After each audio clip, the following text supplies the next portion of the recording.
So I just gotta rearrange my windows and close the extra ones. Okay. Oh, what did I do here? Everything's... Oh! It goes automatically. Okay.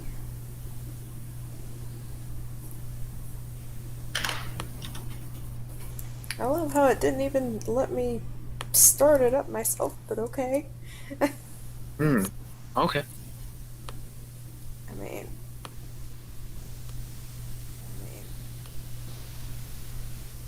I wonder... One second here. Is this saving under one big YouTube video? Okay, perfect. It better not be.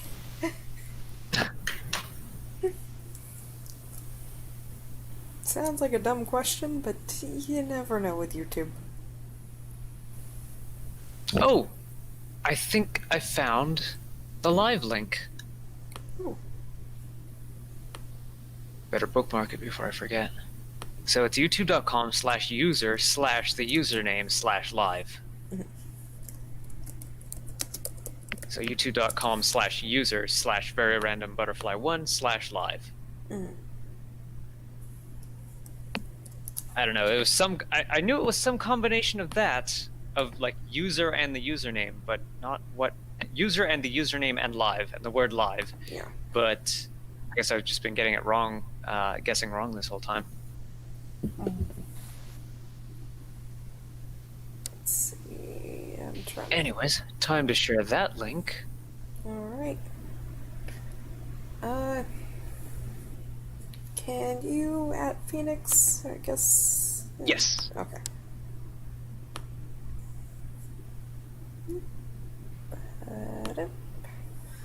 Okay.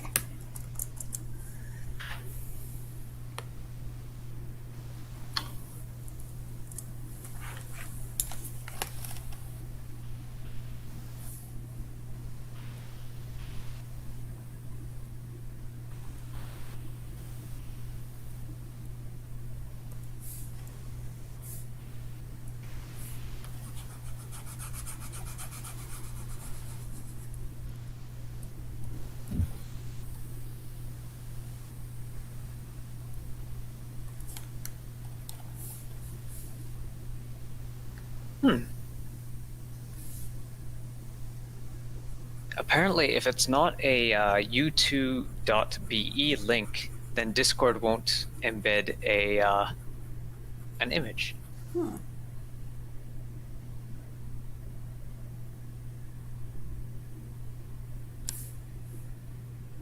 Still, I think it's a more useful link since it always goes to your live show. Mm-hmm.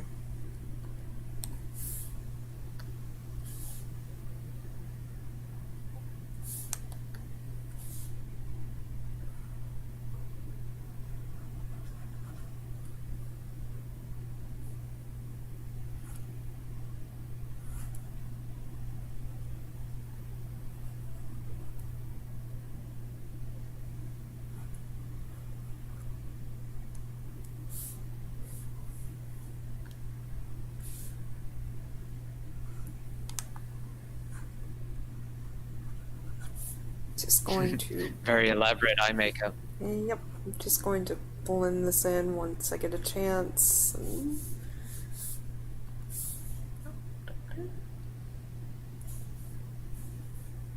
It's like a makeup tutorial and a 3D modeling tutorial all in one.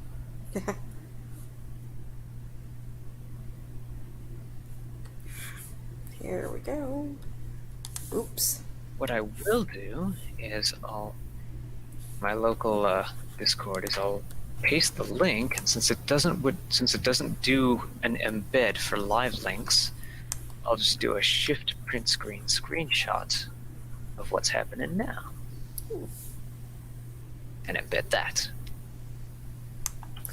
Wow, I should do a copy of this layer. Duplicate. Lock.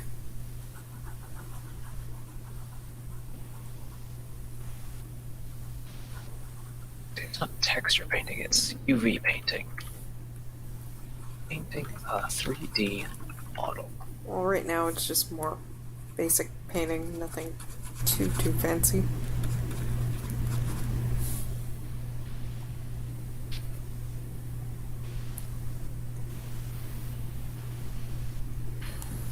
There we go.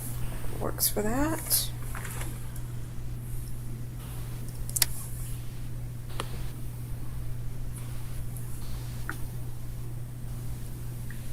And for this, since I need to blend it some, I also want a little bit more dark, maybe a more red. I don't know. I'm going nuts here with the colors. I've got red and pink, and then I'm gonna do the blue cheekbones, and I just want to go crazy here. Why not? Mm-hmm. Yeah.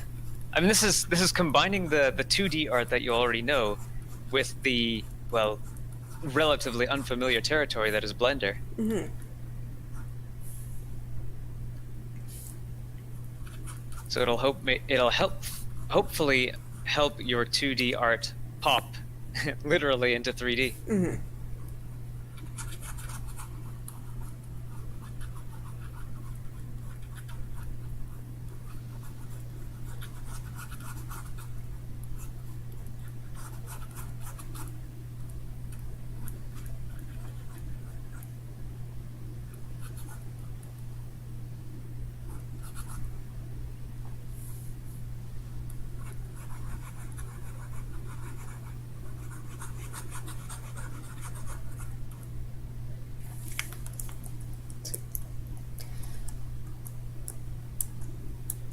Yeah, I think this will work. Okay. And this right here, I'm just going to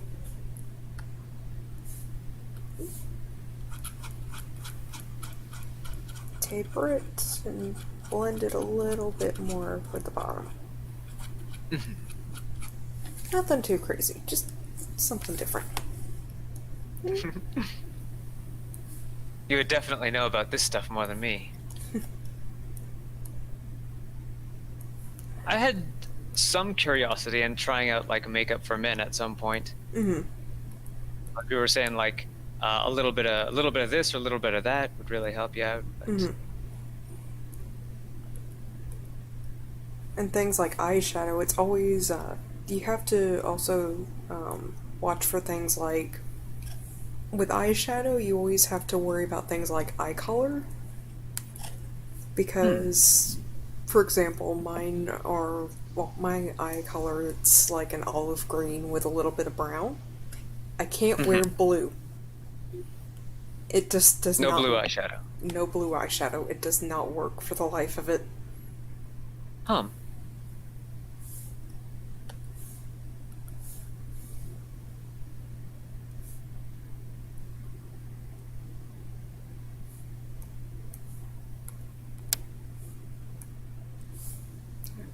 Just probably should do a little bit of, because I need to. A bit chaotic smear.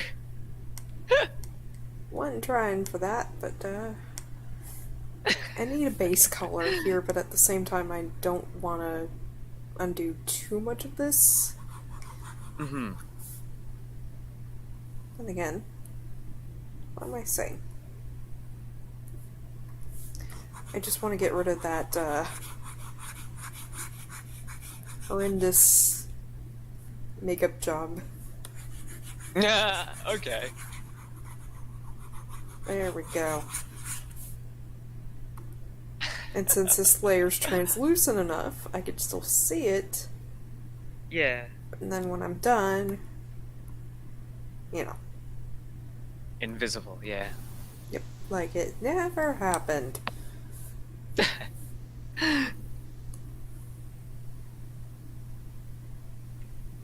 Alright, so guess I'm gonna work on some contrast.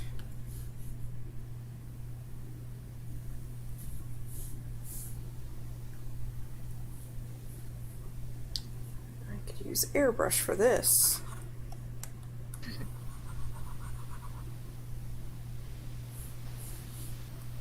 I think a nice thing about being able to work with textures all flattened out on a sheet like this is that you don't have to worry about coloring in the lines. Mm-hmm. Anything that's outside of the lines doesn't show up on the model. Mm-hmm. Actually, in most cases, it's usually really good to go over the lines so that the color doesn't retract. The color doesn't seem to retract on the 3D model. Mm-hmm. Gonna work on the highlights and then add a little bit of lowlights. I'm still just mirroring this, so I'm not worried about this side. Mm-hmm. So. Yeah. And then I'll just kind of, whatever is over this, I'll just kind of clean it up, but, you know. Yeah. Not too. Yeah. I see what you mean. You'll mirror it in Clip Studio. Mm-hmm. Yeah. And then import the finished image into Blender. Yep.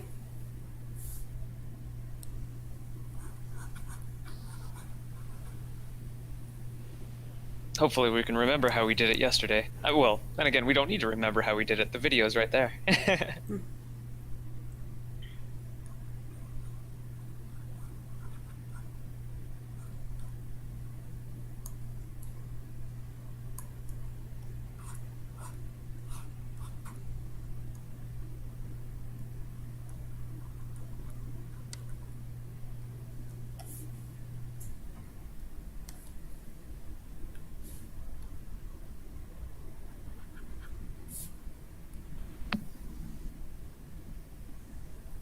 This looks like to be the nose.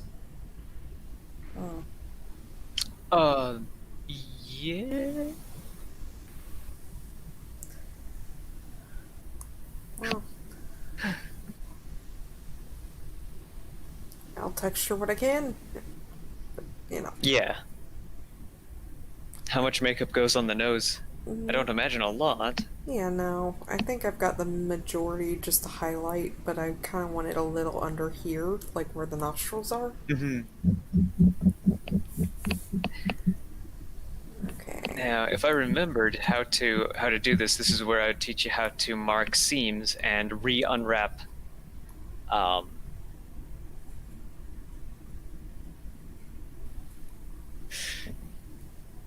to allow for a texture map, or to allow for a UV map to look a bit more intuitively like its 3D model. Mm-hmm.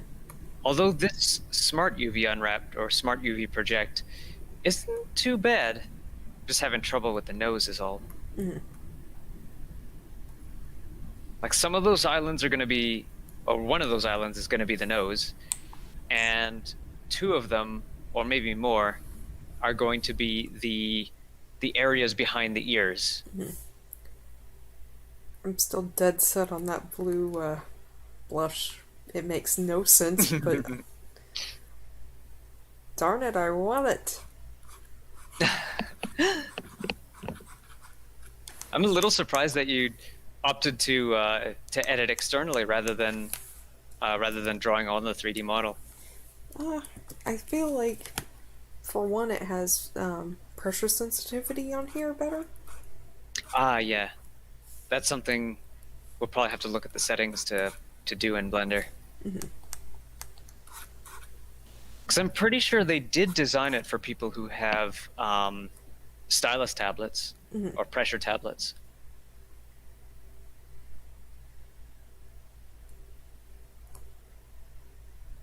And then...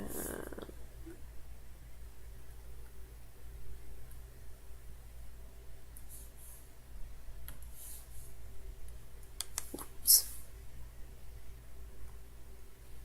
Way too big a lipstick. Yeah.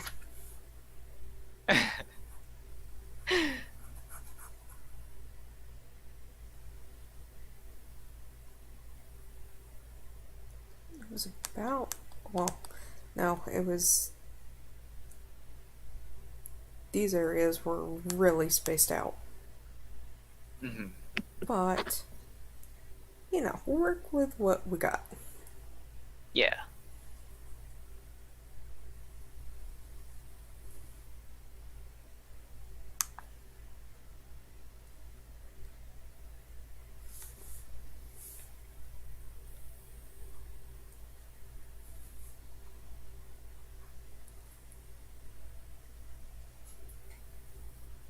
Well, this makes this part easy.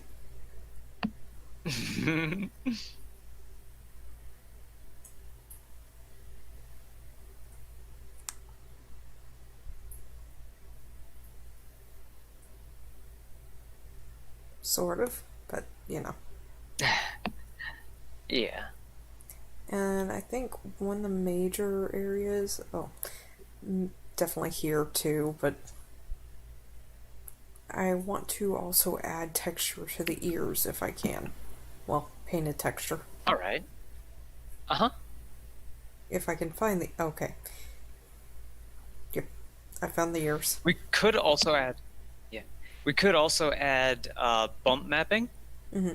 which would be to paint a texture in such a way that when light shines on it, it will reflect as if it is sticking out or sticking in. Mm-hmm. So this is how people do like gravel roads or brick walls.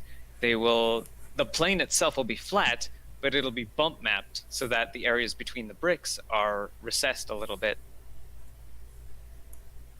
like where the mortar is.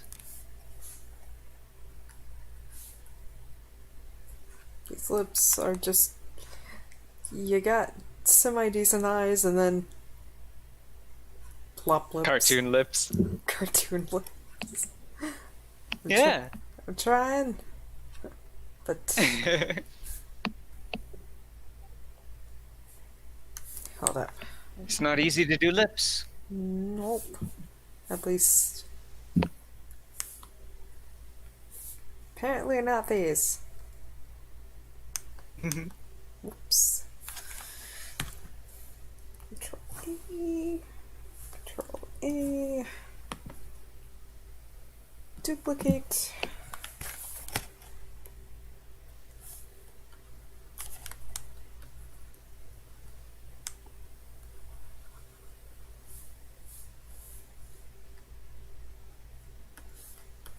Oh, I forgot to prepare my drink. Oh no. I'll be back in a minute or two. Alright.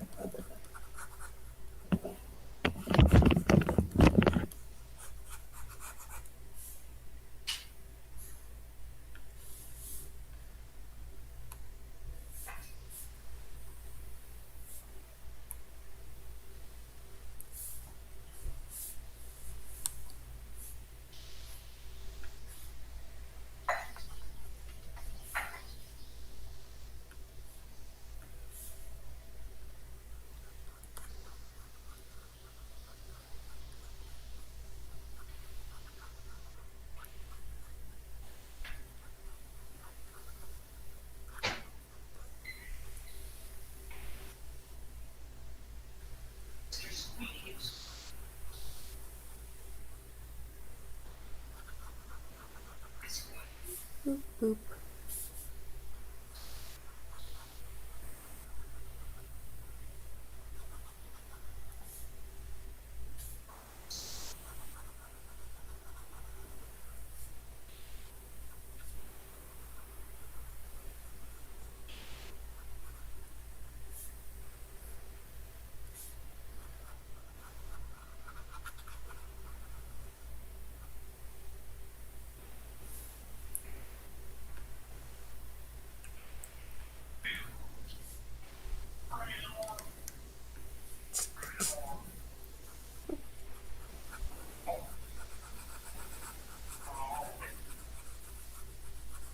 So how's everyone?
All right, I'm back. Alright.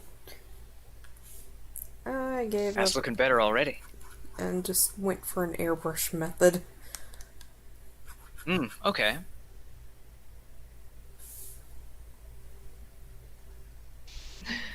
I remember seeing a time-lapse drawing of someone who, in the time-lapse drawing, they drew a skeleton, and then muscles over the skeleton, then skin over the muscles, and clothes over the skin.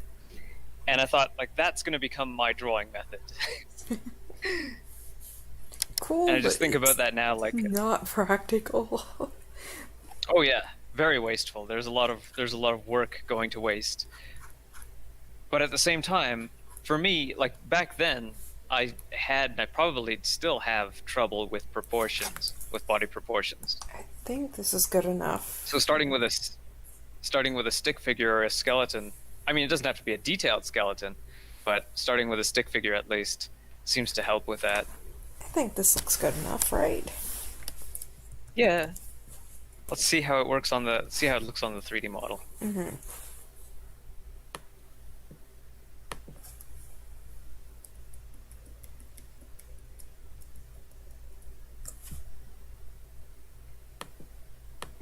It's times like this that I kind of wish I had a multi-monitor setup.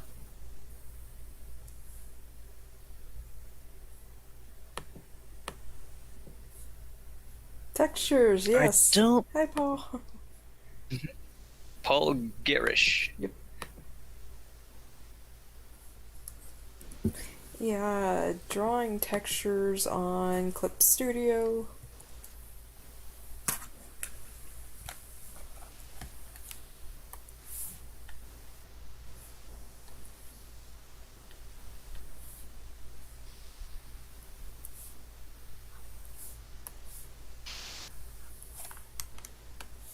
Basically copy pasting her 2D talent into 3D.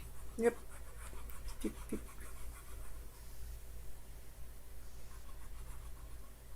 Yes, GM of Tales of Swordfall.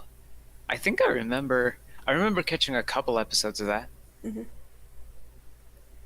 Oh, it might be preferable to keep your like rather than erase to the line, you might be preferable to keep it going over the line a little bit. Otherwise, you're going to see some of that background color.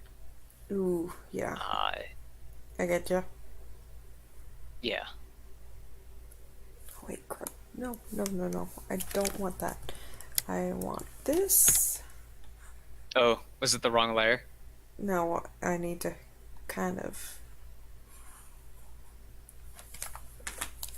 copy. Oh yeah, paste. And then oops. I think this will be kind of a mirror and rotate situation. Yeah. Aha. Which isn't a problem.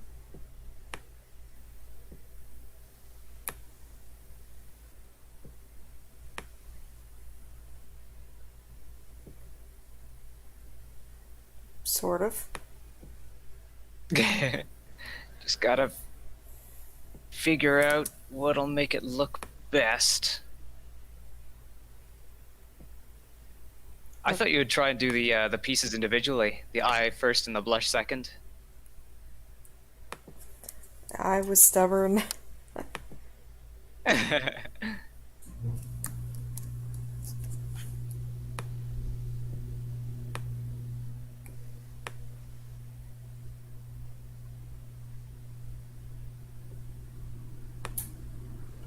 Doing textures in VRML. Now I gotta look that up. I think that's about right. Vermal. What is a vermal? Virtual reality modeling language. Pronounced vermal, or by its initials. Or 1995. Ooh, interesting.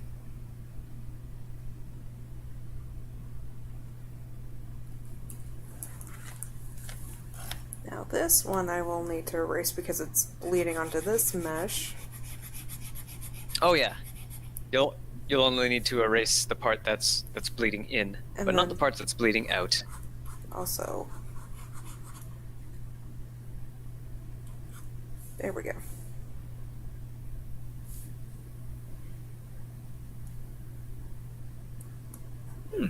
Looks about right. It's looking pretty alright there. Yeah.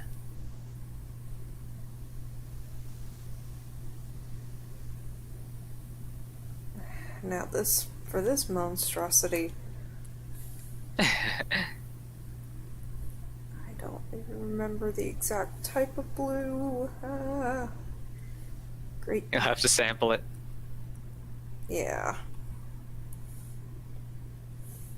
It's the best I can do. Is there like a color picker history? I don't think I'm so. guessing not. Ah. Probably not. Oh, wait. Sweet heavens. Ah.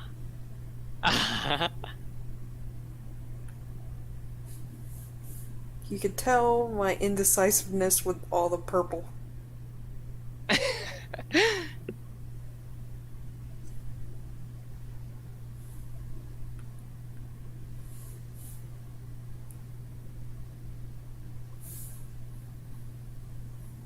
Okay, and I'm also going to change, I'm gonna fix all this a little. So, Alright.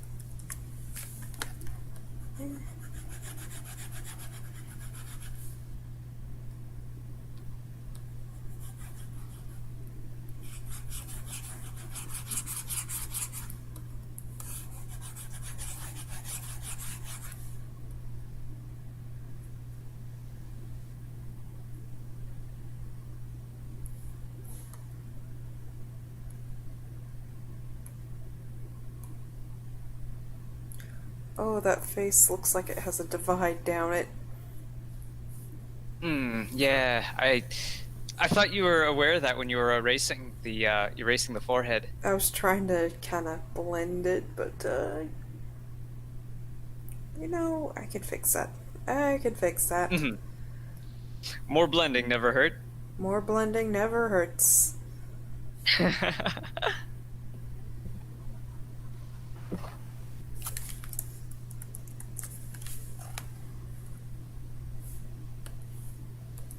Oops. Pink dot. Too much blending. Too much blending. Okay, maybe too much blending does hurt. Death by blending. How did you die? I blended. Oh. I blent out. Help, I'm blending!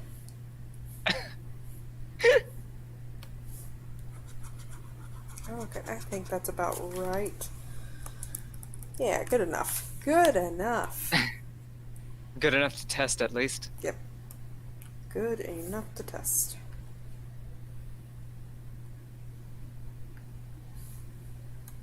Alright. And I guess I need to add a little bit of just blush from this angle.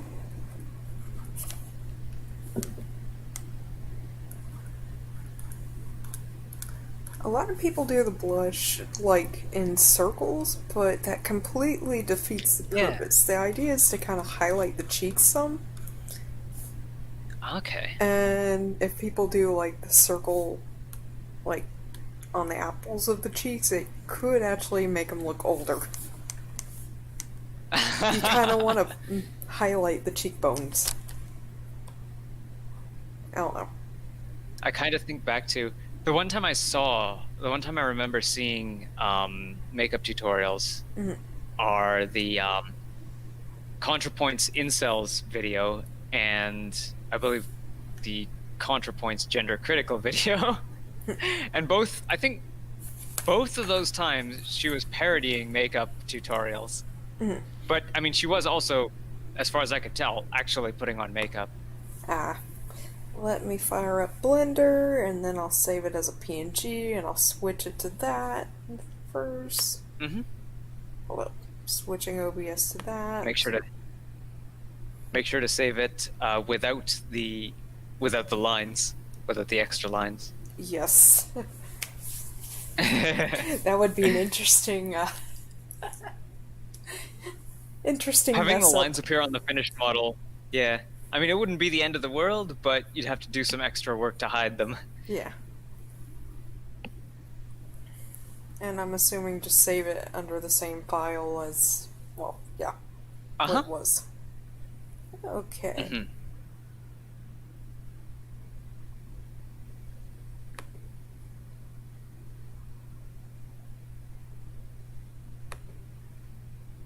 Okay. So I'm gonna pause the stream just for a second. Mm-hmm.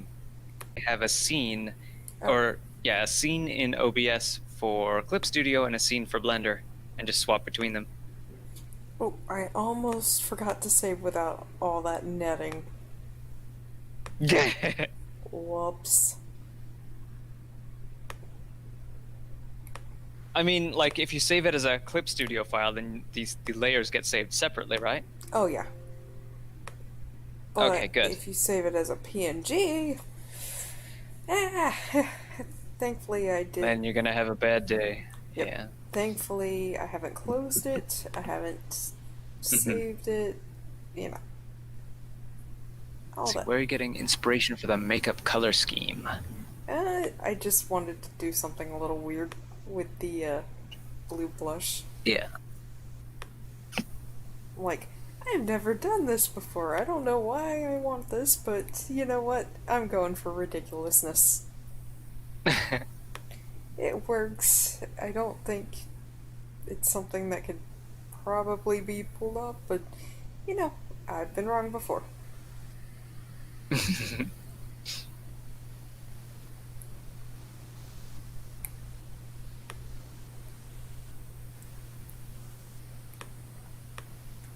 gotta say, speaking of which, I got more ColourPop eyeshadows because I really like the Sailor Moon collection. And they had a Candyland collection that had some really cute colors.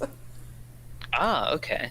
So they had green. Do they mean like the licensed Candyland board game? They do a lot of license deals and whatnot, and I just like how bright and glittery everything is.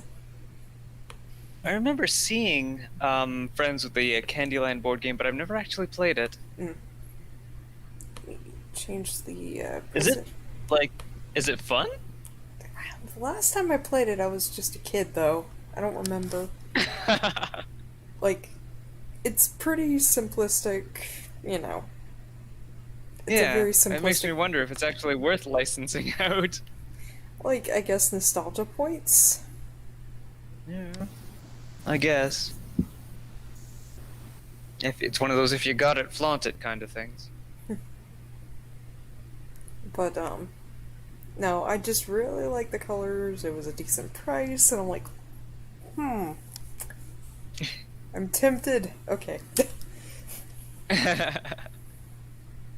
Okay, so I'm guessing texture paint mode?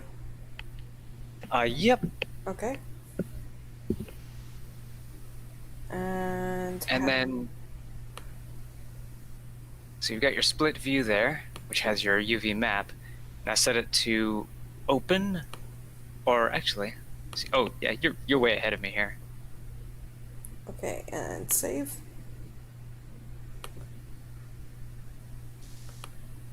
See about doing the same on my Blender file here. Ooh. Open recent.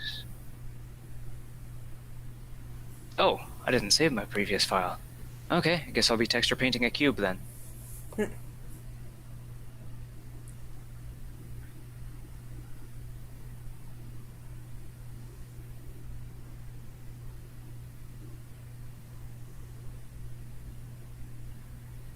Oh, wait. If I unwrap a cube, it'll put all the squares on top of each other.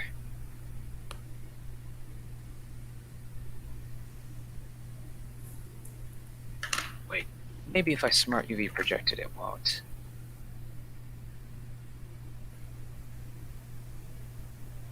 Oh, no, it does. Dang it.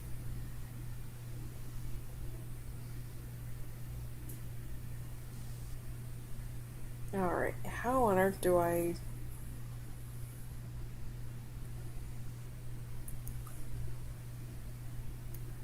project this to this? First make sure that you're viewing it in rendered mode. So in your main view, go Z and point it upward. Rendered. Okay, it's in rendered. Okay, good. Next, so you select it. Wait, I'll try and catch up here. I just need to paint something onto here. Mm-hmm. New, from view mode to paint mode.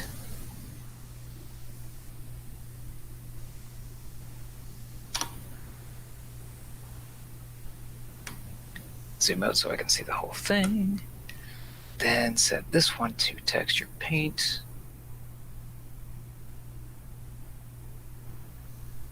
And scroll this over to where I can select an image. Texture slots, no textures, add one. Say base color.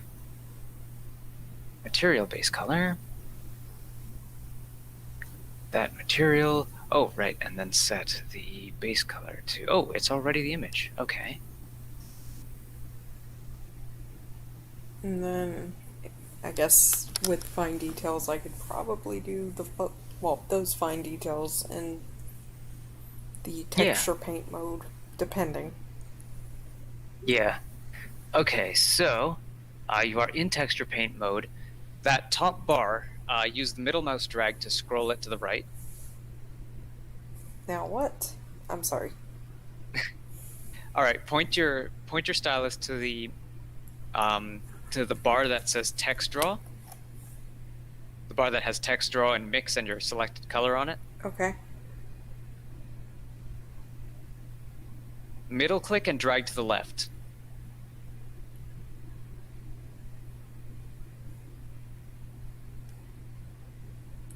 So you're basically grabbing the bar and pulling it to the left to see the rest of it. Hold up. Mix, middle click, drag. No. It's not the menu you want to, it's not the mix menu you want to drag to the left. It's the whole bar. Okay, so when you middle click, the menu shouldn't open.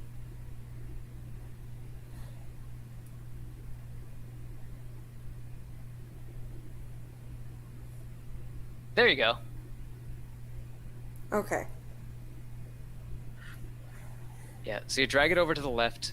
Way over to the left. Left. Oh, I mean, you drag the bar over to the left so that you can see the right side of it. You want to see an image selector. Dang bad. And it should be way over at the end of it. Texture slots there. Okay.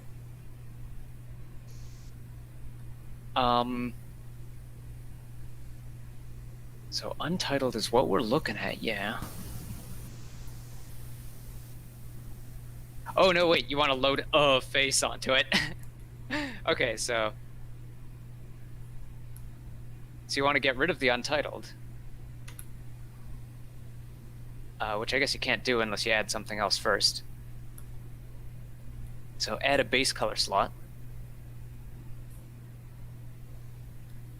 And it just added a blank one, didn't it? Yep.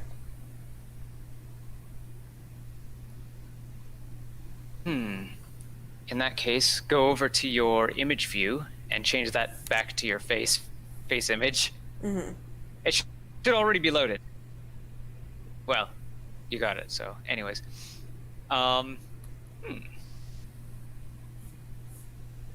this is different from what I did. Since I was working with a new file, I just created one on the fly. Mm-hmm.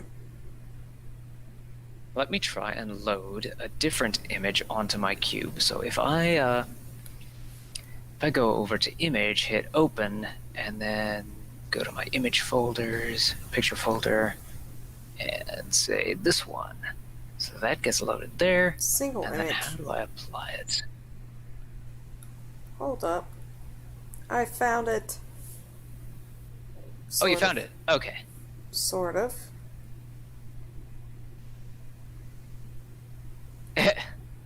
Okay. So. Okay, so no, I don't want that. So let's go to material. Alright, I figured it out on my end too. So yeah, basically what you did, change the texture slots mode to single image, and then load the image that you want. Mm-hmm. I've got it here, but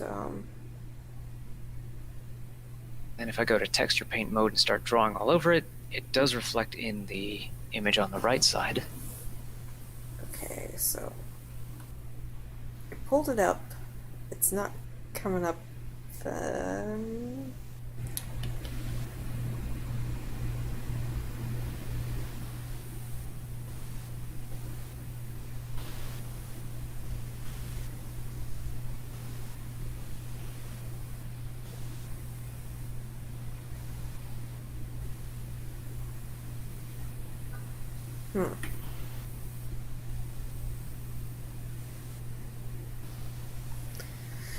Okay.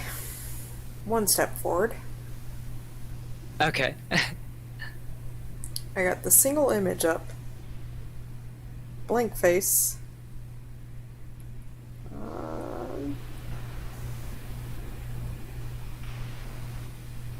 Material? No.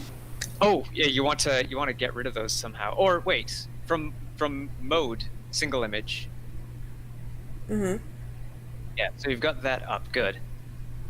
Then I would say try selecting the head and going down to your materials tab and getting rid of extra materials. The ones that you.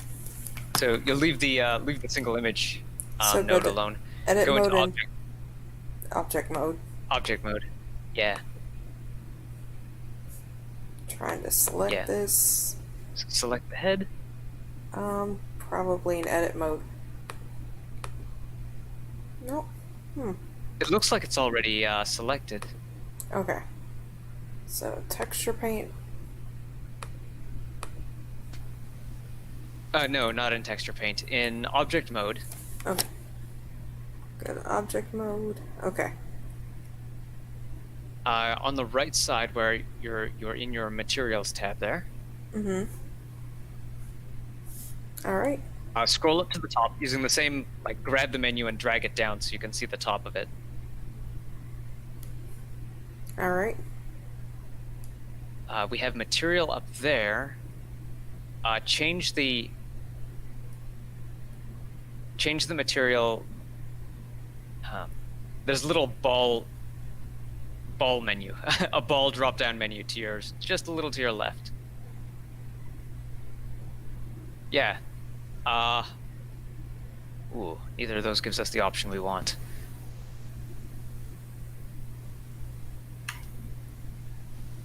All right. Oops. New. That's okay. We can fix that. Scroll down a little bit.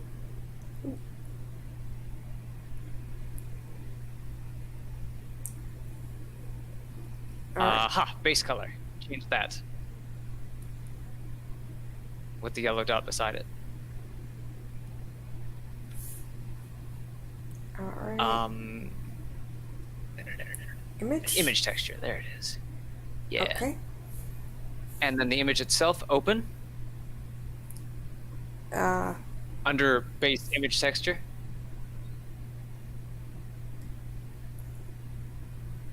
Oh, right here. Yeah. So open up your face. Oh. So Well, time for close. some touch-ups. So close. Oh, so close yet so far. Oh, yikes. Okay. So, first things first, I also noticed that the transparency on one side was a little off. Second thing, those eyes are a little too close. Yeah. I wonder if I can edit this in Clip Studio, save it as a PNG. Hold up, I'm doing this right now. Yeah. I mean, normally when you hit edit externally, it should open your favorite drawing program, and then whenever you save it there, it'll load it right back up into Blender. Mm. I just it sounds like it's more complicated if your favorite image program is Clip Studio. Clip Studio is kind of special in that way. Mhm. It, it does its thing. Like, I want to recommend GIMP since it does have pen pressure and stylus controls and everything. Mm-mm. Eh, I I just kind of like Clip Studio. Yeah, I don't know. I'm just thinking that's just uh, an image editor that's easier to integrate into Blender. But I mean, if we can get Clip Studio and Blender to get along, then it should make things a lot easier. Mm-hmm.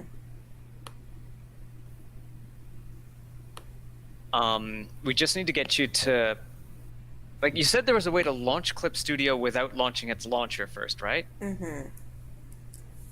Because So if you could link to that if you could link to that launcher, or not the launcher, the file itself, the program itself in Blender, then it should do that integration for you. mm-hmm.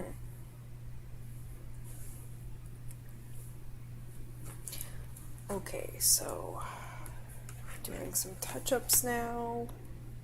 'Cause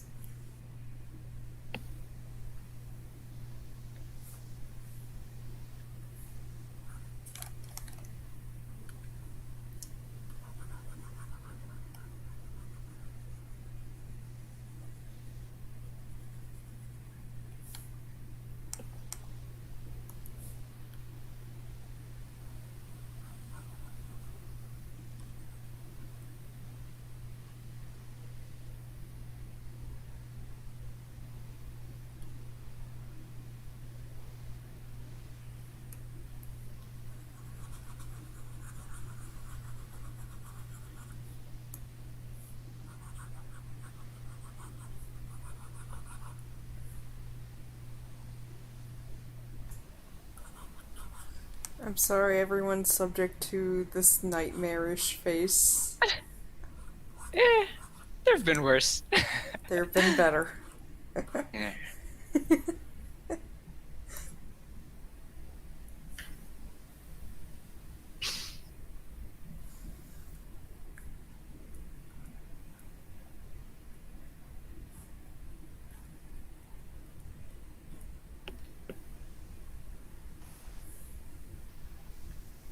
Let's see, I will put in your Discord what I've managed to. Oh, it's not screenshots. It is untitled in documents. Untitled ping, I believe. Oh no, it's not untitled ping.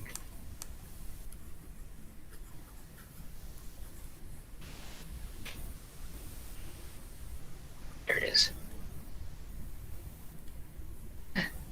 Just loaded up any old image and stuck it onto a cube.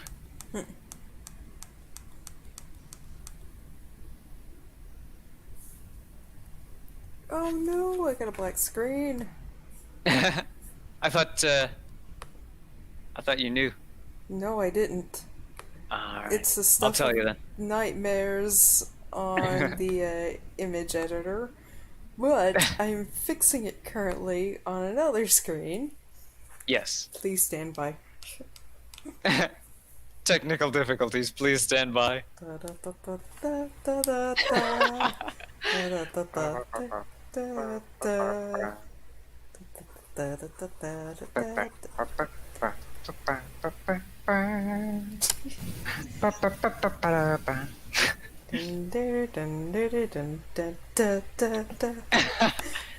Okay.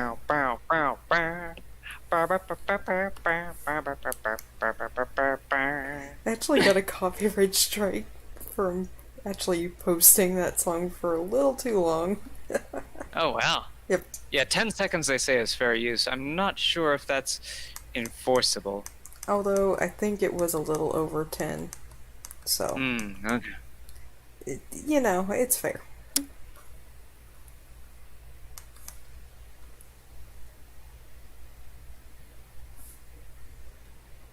Fixing this as I speak as much as I can. So now I'm wondering if that Bidoof video is still up. There's a video on YouTube, or there was, if it's been taken down, of just a picture of a Bidoof very slowly tilting its head to the side with that song playing. Mm-hmm. And yeah, it plays the whole song. And I'm guessing it's still up. Let's see here. That song is called Spanish Flea. Yeah. The first time I heard the lyrics to it was from watching Simpsons. So I thought that the Spanish Flea, the lyrics to it were just something Homer made up, but I found out that the title of the song was Spanish Flea later. Okay, let's see. So now I'm wondering if they're real lyrics that he was just singing to. Moment of truth. I just Yes. saved the image as a PNG. Let's see if this looks... gosh, this thing is the stuff of nightmares. Open image. Oh. Did it get worse? It got worse. Just a little eye shift. I can't. I mean, it does look like it's lined up a little better. Yeah, I just need it. That eye just needs to be a little less lopsided.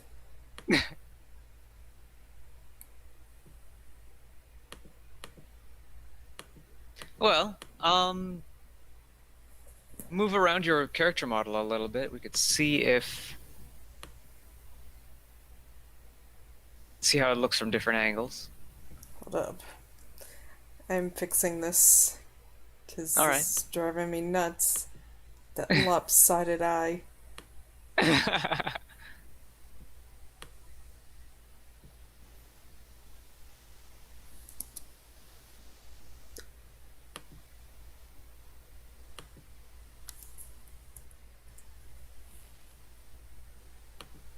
Oh, we have blank screen again. Oh, crud. Briefly. It's back. Okay.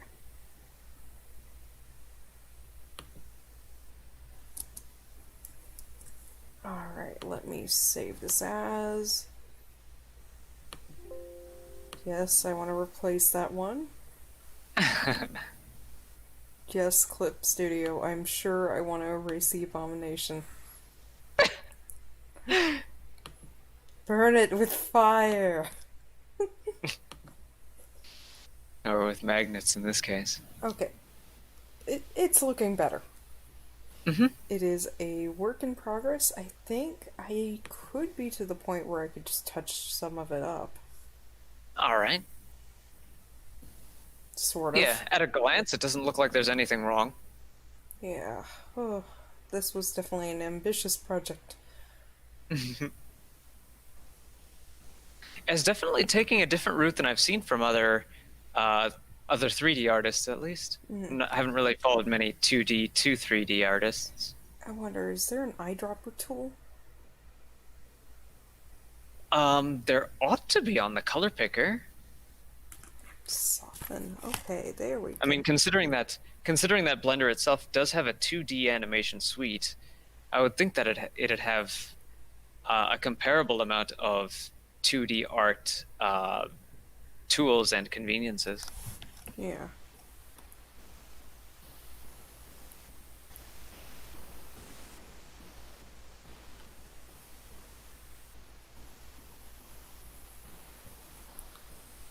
Come on, you blend this, darn it.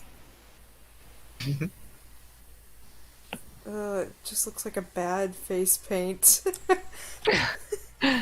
Like, it's use close. the middle click drag to bring that forehead down to the middle a bit.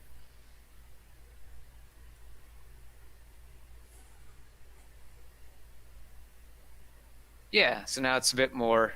Now you can look at it more directly rather than working on a slant. You know, maybe I should just do the eyes and the lips a All little. right. I could just All right. remove the shading because this is not working.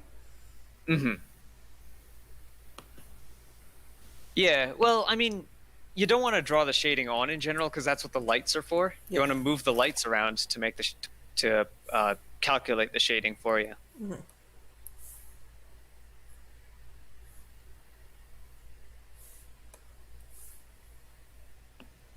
So I will fix this abomination again.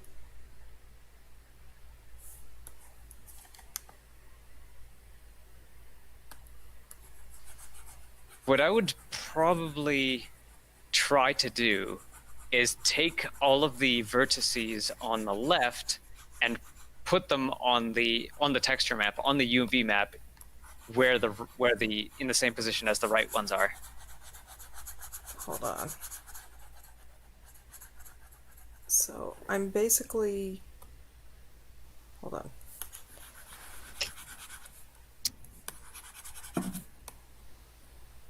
I'm doing some mild fixings here. All the fixins. All the fixins.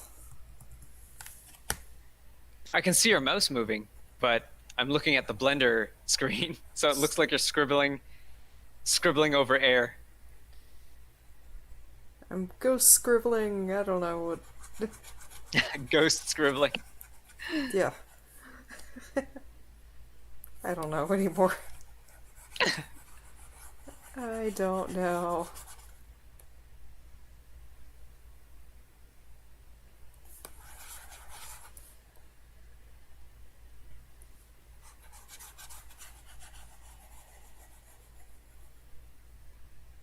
In the words of someone I know, I don't know. I just work here.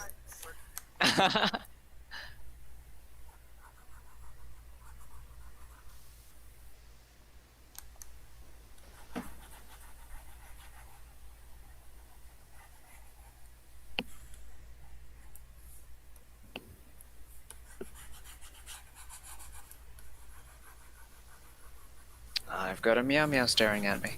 Aww.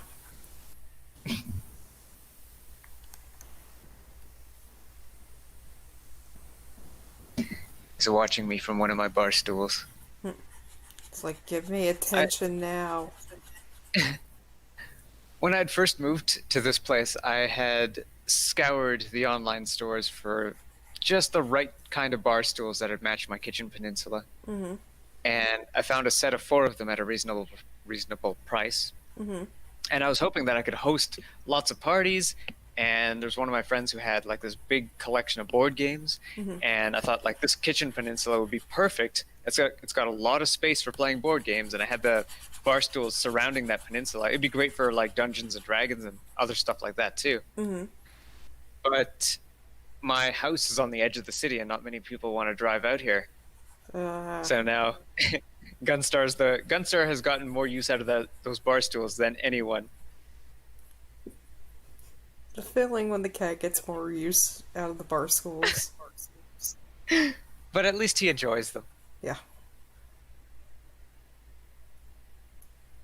At least someone enjoys my discerning taste in bar stools.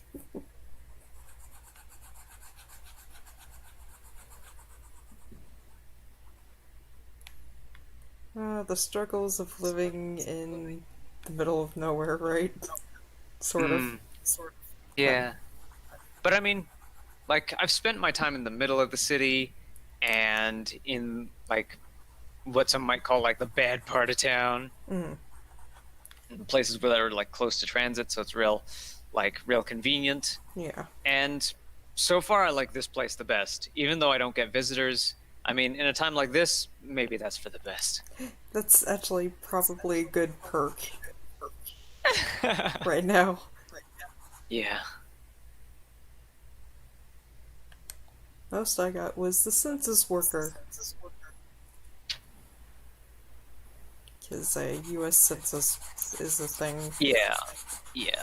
We have census here too. We've also got just random door knockers, and I just now if I'm not expecting like the postal service or something, I don't open the door for anybody. Yep. Like they have to send a text first. If there's someone that I'm expecting, send a text. Or else I'm not. Or else you're gonna ring the doorbell, and I'm not gonna be home. Yep. I mean, that's a fairly good practice because you never know who's at the other end of the door sometimes. And it costs nothing to send a text these days. Yep. They've got setups where you could send texts from a Raspberry Pi. I mean, you still need the internet connection, but super cheap still. Yeah, there's ways around it.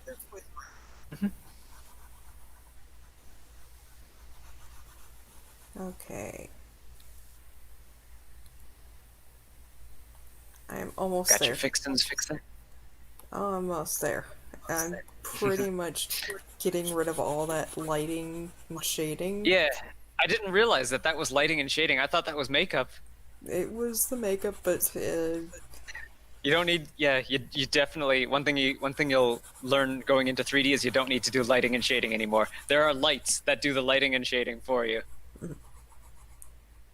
well, in terms of makeup, there's always like you have to do highlights, lowlights, and all that fun stuff. But I think I could always do that post. Yeah, I figured that's what you were doing. I can't really do that too much without having it on the model, as you can see. And at some point, you're probably going to learn how to refine that skin texture to look a bit more like skin. Yeah. Because when Blender went from its previous materials to BSDF nodes, one of the things that BSDF does for you is it has like the subsurface, subsurface color, subsurface radius. That's how far light penetrates into the skin of whatever you're modeling. So it'll simulate that for you and use your graphics card's power to make it look like realistic human skin or realistic apple skin or chicken skin or whatever you're modeling. Or like the realistic, the way that a car looks in that like it's got sort of a top layer of plastic and an under layer of metal.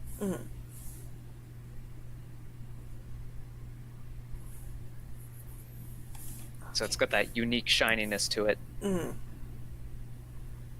And you can do that with basic BSDF nodes. Trying to... It's ASDF, but better.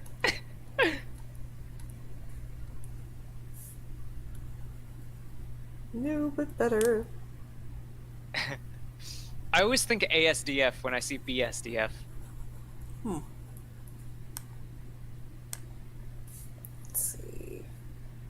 There's a way to blend this just a little bit more. I'm getting into perfectionist mode, I'm sorry.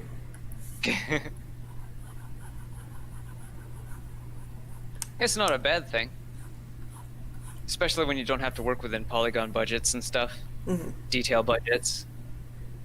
I mean, your computer is inevitably going to run into a like a budget graphical budget wall. Eventually. But I mean, it's a brand new computer, so that's a ways off. Or at least brand new to me. Yes. I mean, it's not the newest computer on the market, but you got it for a good deal. Yeah.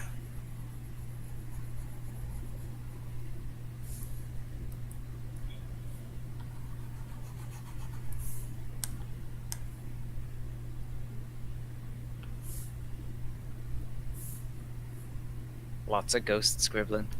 Yep. You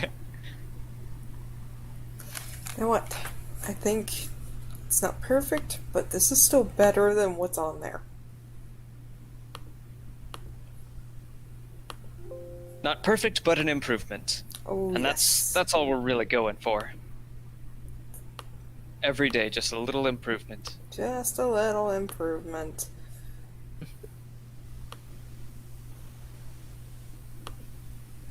Open image. Okay, that's better. But those eyes are just a little bit lopsided. Okay, so the left one just needs down. Yeah. Just a little Wait, down. our left or her left? Our left. Our left.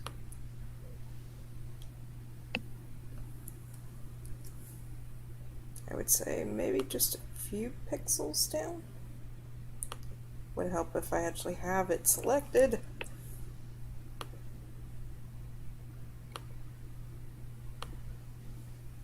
No.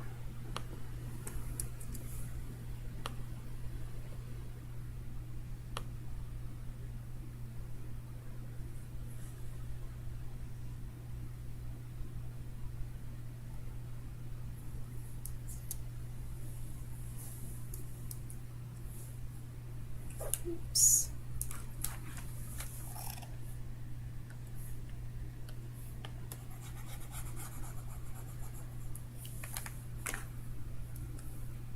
Scribble, scribble, scribble, scribble.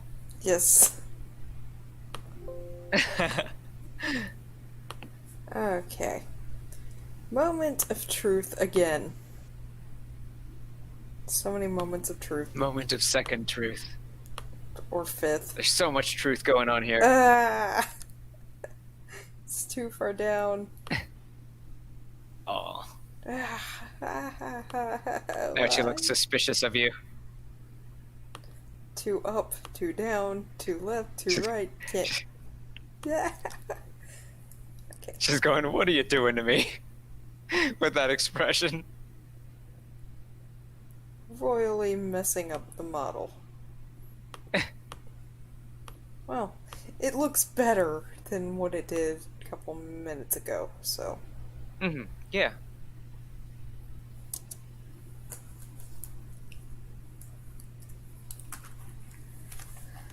So moved it about a pixel or two up. Or maybe a few, but yeah. Save. Yes. Yes. Yes.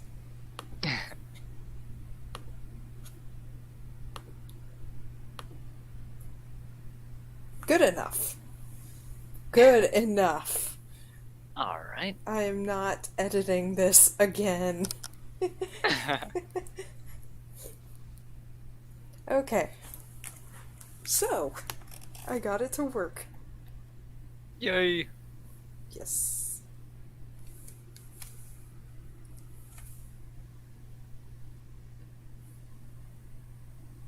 Now we could try working on the hair, maybe. Oh, that might work. Now this will take some going into edit mode, because I know that you'll want to select where the hair follicles are. You'll effectively want to draw that with your circle select tool. All right. You remember how to do the circle select tool, right? Well, there we go. Yeah. I was gonna say C button. So when you go into edit mode, you probably want to look at your model in either solid or wireframe mode. So you'll use Z to change your view mode to either solid or wireframe. Wireframe if you want your cursor to go through the model when selecting, solid if not. Oh, what happened? Oh, did you press H? I didn't.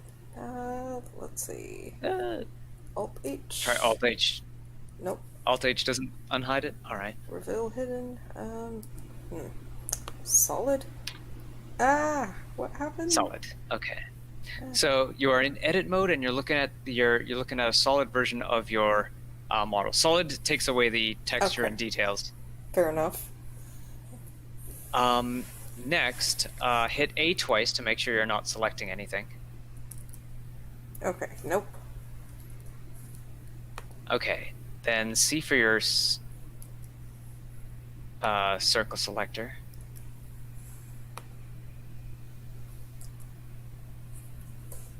Yeah. All right. Now select, basically paint with your circle selector everywhere that that hair would come out. Okay.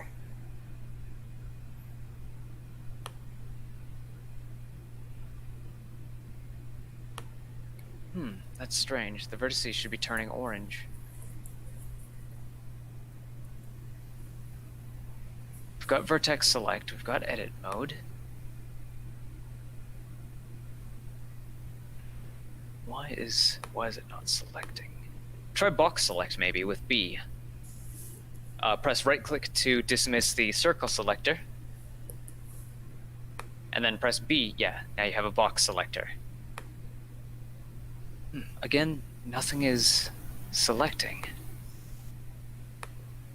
Object mode? It's in edit mode where it should give you the ability to select the vertices. Object mode is where you would move and manipulate the objects around.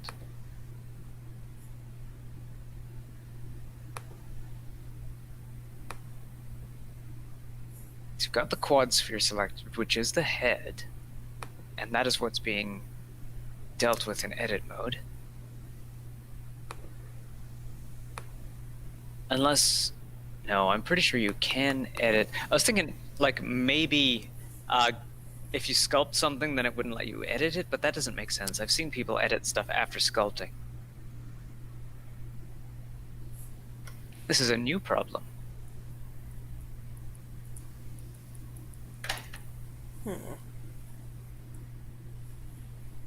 I'm going to look it up here. Can't select vertices in edit mode.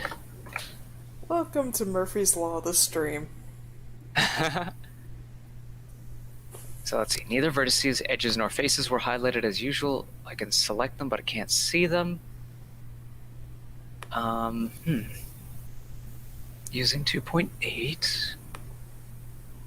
Problem is that overlays is turned off. The feature is added in Blender 2.8. Press the icon that looks like two intersecting circles next to overlays.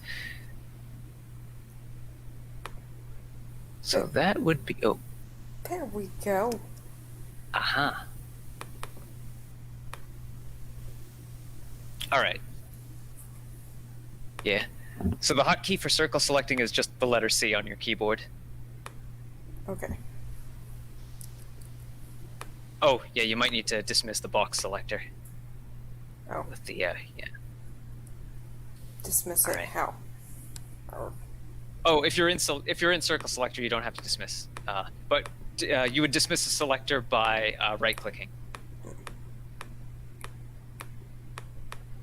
Does it not let you paint? Do you have to click it individually? Okay, there you go. I was just being an idiot. All right. Make sure you should be able to middle click and fly around your model just to make sure you aren't selecting stuff you don't want to select. Right clicking will, wait, does middle clicking deselect? Middle click undoes. Okay, all right. In that case, yes, select what you want and then right click to dismiss the selector and then middle click to fly around your model.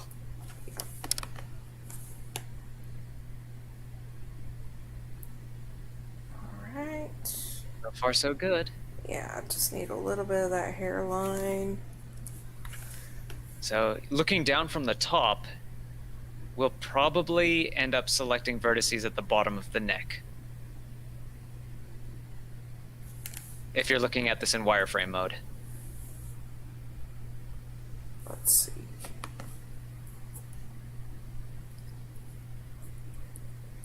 Yeah.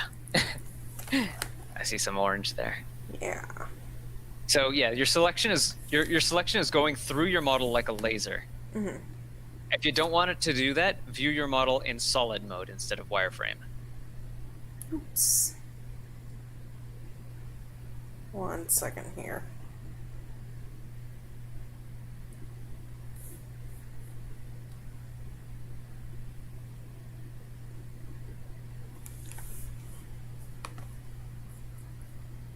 Ooh. Yeah. Like I said, your selector goes through the model like a laser beam. Okay, so Go into solid view instead of wireframe. yeah, okay. Right click, solid. Okay. Oh, this poor There. character. Now whatever you select and deselect will only select vertices on that side. This poor character.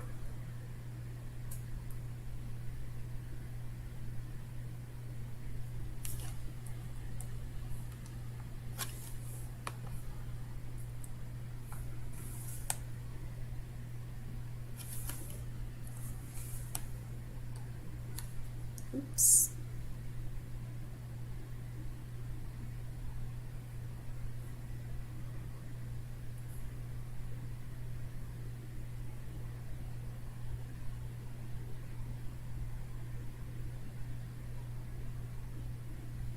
It's not gonna be perfect, but you know.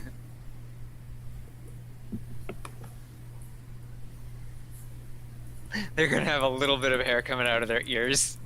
Just a little. It's better than on their face when it's not really.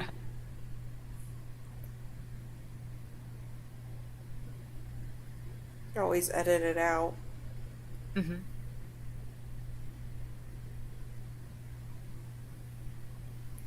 Oops. Or try So while you're selecting, I want you to take notice of on the tool panel tab on the right, there should be a green triangle pointing down. Do you see it? yes. Okay. Yeah, that should be our vertex groups. Either that one or the tool 3 above it should be our vertex groups panel. Mhm. And you're going to want to make a vertex group and call it hair.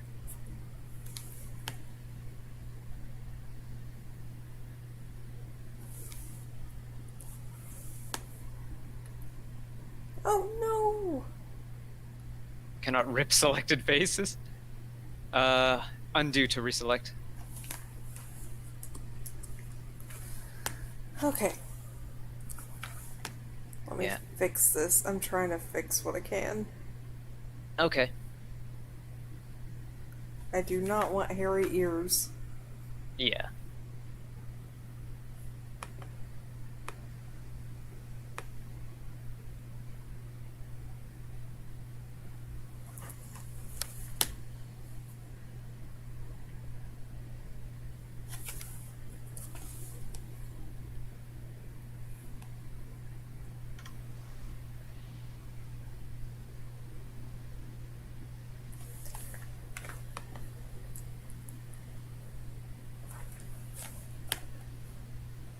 So I guess to do the same on mine, I will add a subdivision surface modifier to give it lots and lots of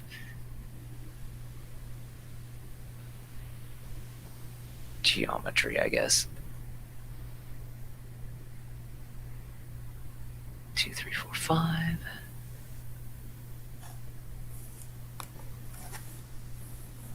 Yeah, but 50,000 triangles sounds about decent.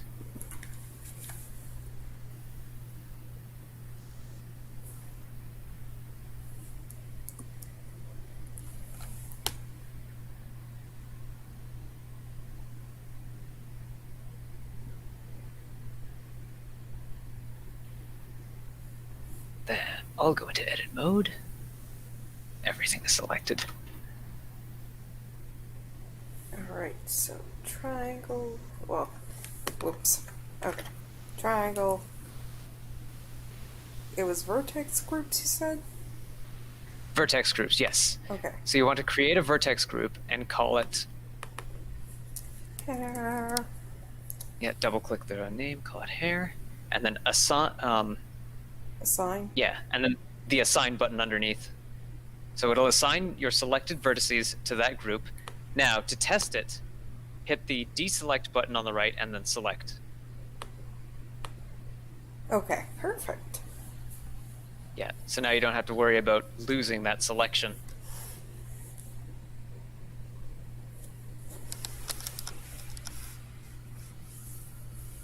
Speaking of which, have you saved yet? I have not. Saving now. All right.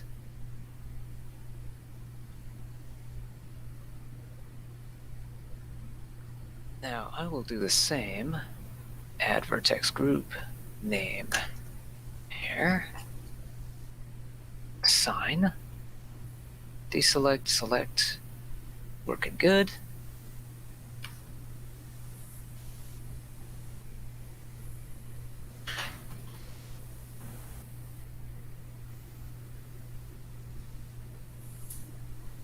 Now, I think they've changed hair since I last tried it. I'm looking around for what would actually add it, whether it's a modifier or... Let's see if I go into object mode, type hair there, connect hair particle, no hair connect, can't connect hair if particle system modifier. Particle system modifier is disabled, so let's add a particle system modifier. Particle system, way over on the right.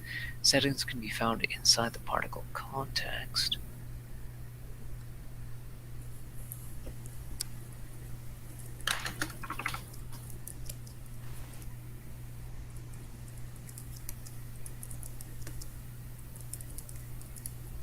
Aha, particle settings, so they're right beside the name. Oh, and it even says hair right there.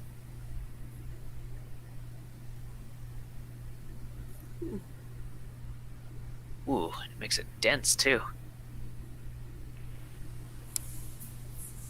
Okay. Hair length, segments, hair dynamics.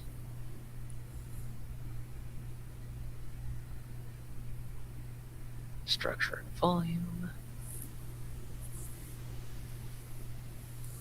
This is all new to me.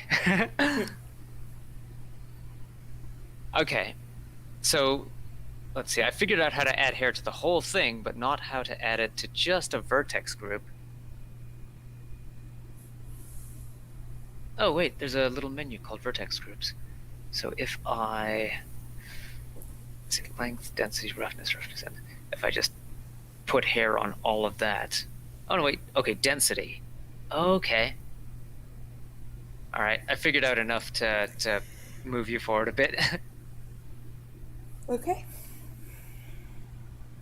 Okay, so from here, you go into object mode. All right.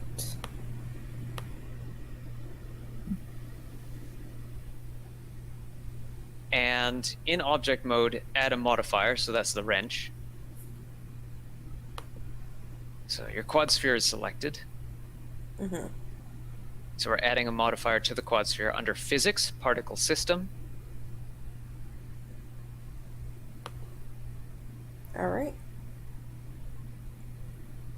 And then maybe expand that a little bit. So it says there, there's a...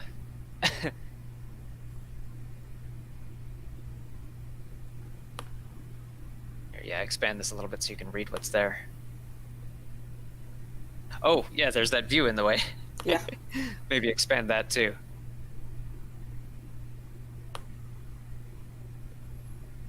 All right. There. Okay, so particle settings to the right, you've got a monitor, you've got a camera, you've got a drop-down menu, and you've got a settings button. Mm-hmm. So press the settings button. All right. Hair. Whoa. Yes.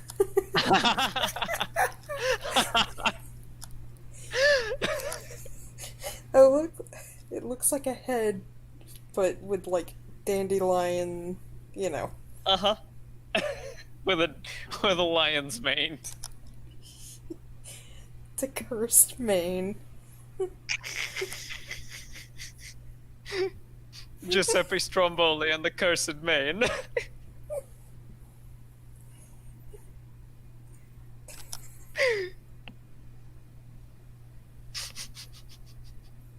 Okay. All right. You want to scroll down? All right. Actually, see if you could zoom this panel out a little bit by control middle click dragging. Not that one. The actual particle settings menu. See if you could zoom it out a little bit. Nope. No? Control. Hold it. Control middle click drag. Oh, yeah. Yeah, there we go. I'm a little nearsighted here, though. Oh, okay. Well, make it comfortable for you. Zoom in if you have to. Make it even bigger. There we go. Alright. Ooh. Okay. But scroll down with middle click. We want to see vertex groups. There it is. Ooh. And then under density, pick hair. That's the vertex group that you named hair, by the way. There you go. So now only the parts that you've painted have hair coming out of them. Okay, so it looks less like a porcupine and more just like a fan. Yeah, the only difference now is that the hair is always growing out perpendicular to the plane on which it is, from which it is growing. Mm-hmm. So that's where I'm at now. Length, clump, and kink don't make a difference right now. Yeah. Or the other categories under vertex groups. So now I'm just figuring out how to make the hair fall flat. I know that under the old Blender, there was a way to just sort of like go into edit mode and actually take a comb and comb the hair the way you wanted it. Mm-hmm. I can make it shorter. Uh-huh. The seed is the randomness, and the segments are how detailed you want the waves of hair to be. So the less segments, like a 1 segment is like spaghetti strand hair, like what you're seeing now. But 5 allows for 4 bends in each hair strand. See what 2000 looks like. But angel hair pasta. Yeah, it makes it makes it denser. I'm just saying. Okay. Oh, don't make me spill out my drink. It just picks one.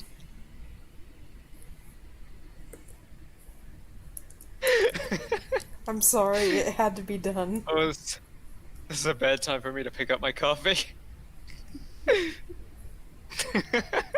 Sorry.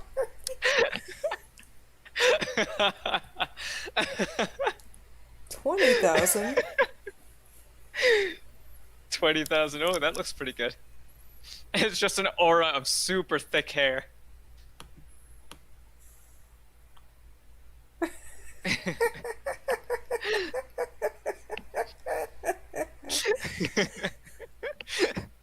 It's just a sphere from the back. Just how nuts can I go here? 50,000. Oh, I wonder if your computer can handle it. Yeah, it can handle it. Yeah. But it doesn't look too much different from 20,000. Honestly, yeah, what's the point at this point? It's just wasting space. Yeah. 20,000's good. 20,000. For nice thick hair. I wonder if 10,000. Now we just need to get it to... Oh yeah, maybe. Yeah, that's good enough. Yeah. Now we just need to get it to fall naturally. Maybe 15. Let's say...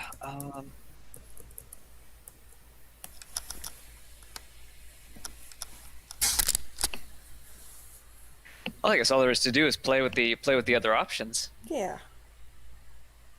So let's turn on hair dynamics. I want Yeah, hair it's a dynamics. checkbox. Quality steps, pin goal strength, collision structure, and volume. So yeah, the per frame, so that's I think affected by animation. Mm-hmm. Quality 2, distance, impulse clamping, and collision detection. Structure. So distance, I guess, is the effective thickness of each hair. Vertex mass looks like how it'll respond to like gravity. Mm-hmm. Wait, which one was Impulse it? clamping. Clamp collision impulses to avoid instability. 0 to disable clamping. So that'd be for animation or game physics, I believe. Mm. Stiffness, random damping. Has to be each vertex on the cloth material. So it probably doesn't apply.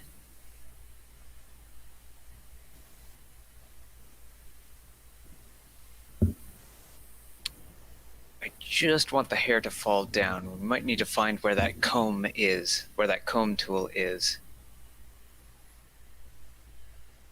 Hair shape. No. Oh, hair shape. Oh, yeah, that's the shape of each individual strand. So if you ever want to zoom into the head to the point where your viewers can see each individual strand of hair, then you'd want to play around with this.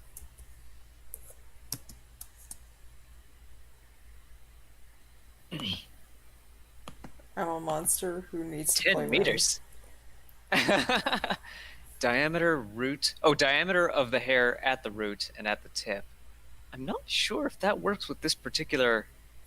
Yeah, the strand's shape is -1, so I'm guessing that means like a vector 1 pixel no matter what the distance. So it might not be affected by diameter. Yeah, doesn't look like it. The strand shape would probably have to be positive, at which point you're going to see a drastic change. Oh, I don't want my computer to crash. Be my luck. Windows 10's just like, nope. Ooh. I'm saving. Field weights. Yeah. Gravity. Yes. Gravity, all force, vortex, magnetic, harmonic. You can have magnetic hair. That's why. Although, Probably. they're all at one. But yeah, I don't think these are going to make any changes aside from game rules or animation physics. Okay. So if it's for a still, changing these probably isn't going to change anything.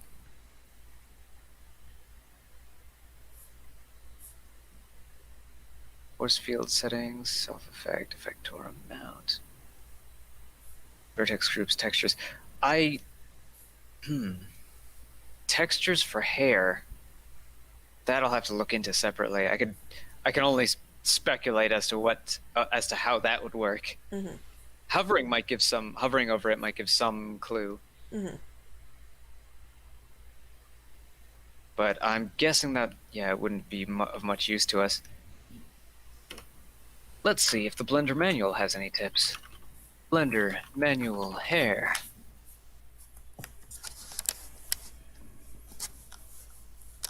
Growing, styling. Styling is what we need. The next step is to style the hair. You can change the look of base hairs by changing the physics settings. Introduction, common physics settings, size of the particles, random size, mass, multiply mass with particle size.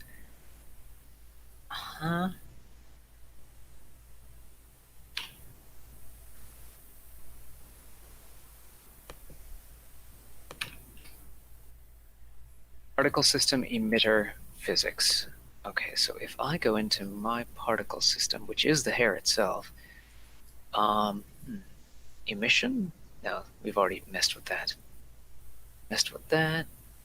On and off the hair dynamics doesn't seem to help. If I change to emission, that just cancels out the hair effect.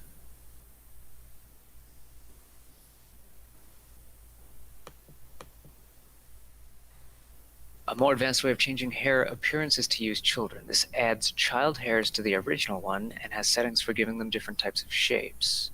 You can also interactively style hairs in particle edit mode. Aha! In this mode, the particle settings become disabled and you can comb, trim, lengthen the hair curves. Yes, that's what we want. So particle edit mode, how do we go into that? There's a children's section. Hair shape. Oh. Okay. Children, simple, interpolated. Simple. Well, let's play around with that, see what it gives us. Even more hair. Even more hair. Child particles, yes. But this time, the child particles will... There's less calculation involved because each child particle has a parent to basically act like.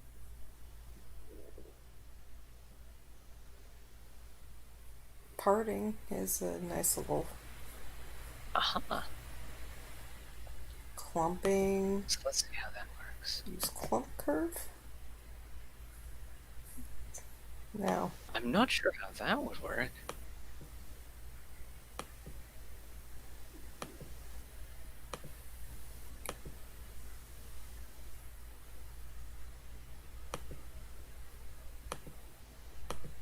I'm not noticing very much of a difference.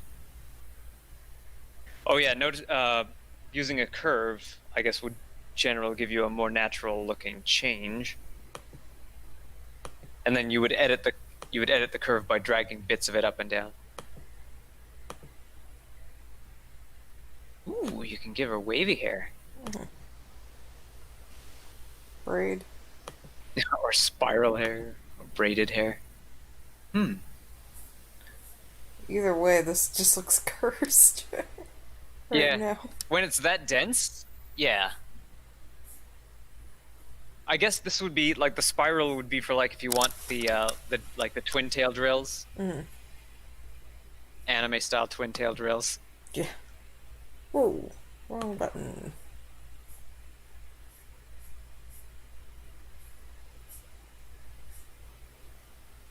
Probably, right now, wave. No, I kind of like the. Maybe for ringlets. Yeah.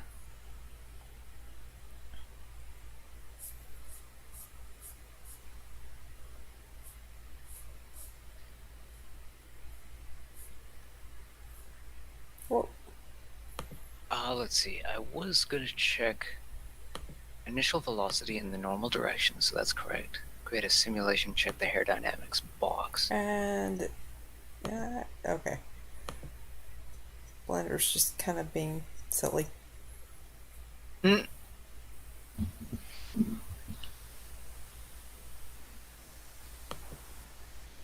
So to do the combing thing, you'd want to, let's see, initial velocity. To create a simulation, set up for particle cloth and soft body simulation, use emitter particles on. Okay, so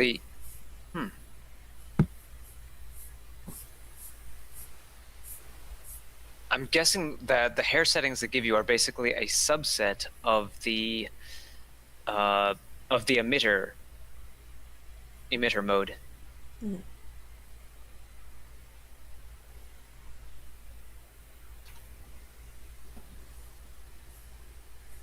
So that might have been how I did hair before, using the emitter mode and then using the simulation that way to comb it into place.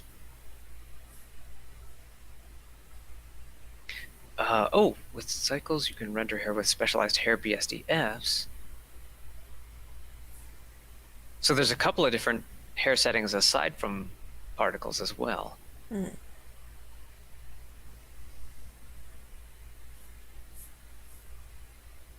Let's see. We've attempted to use children for the hair thing. Sets child hairs to the original ones. Settings for giving them different types of shapes. You can also interactively style in particle edit mode, which we haven't quite done yet. Animating, rendering.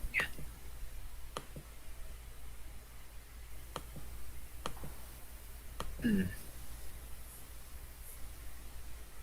not sure if this will be useful for the style of hair that would work with your 2D, with basically transplanting your 2D style into 3D. Most of the hair tutorials I've looked up before were basically other people that would create like a lock of hair and then just copy and paste that. This one person in particular has basically models a banana, like three, like a triangular prism that's curved, so a banana, and then just copies and pastes that all over her character's head. So that might be a way to apply hair in a non like mathematical way. Mm-hmm. It seems like the Blender hair model is more for like animation or games or uh, things where the hair is supposed to be sticking out at first, but then just kind of falls into whatever style you want it, and then just kind of waves along with how dynamically with how the character moves or how the wind blows and stuff like that. Mm-hmm. Because yeah, that's what I'm seeing with these particular options like air drag and friction and like density and mass and stuff like that. It all seems to be priming this hair for a game environment. Whereas this is basically the hair sticking straight out is the hair's T-pose. Yeah, that's what it is. Like you put a character model, you would model them in a T-pose so that you can see everywhere. You can see everything that looks wrong before they actually start animating. So it might be best just sticking an object in, what was it, edit mode, Yeah. and molding it like it did the Yeah. face. Yeah. Okay, I can do that if I can undo all this. Uh-huh.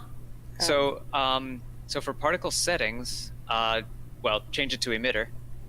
That's a quick way to get rid of it. Okay.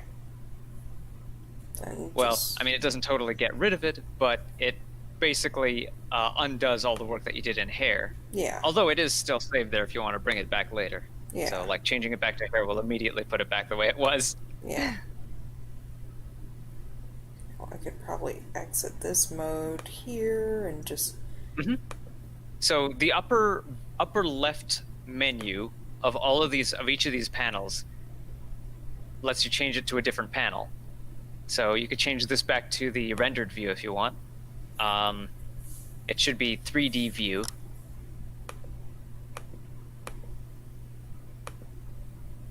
Okay. Yeah, 3D viewport.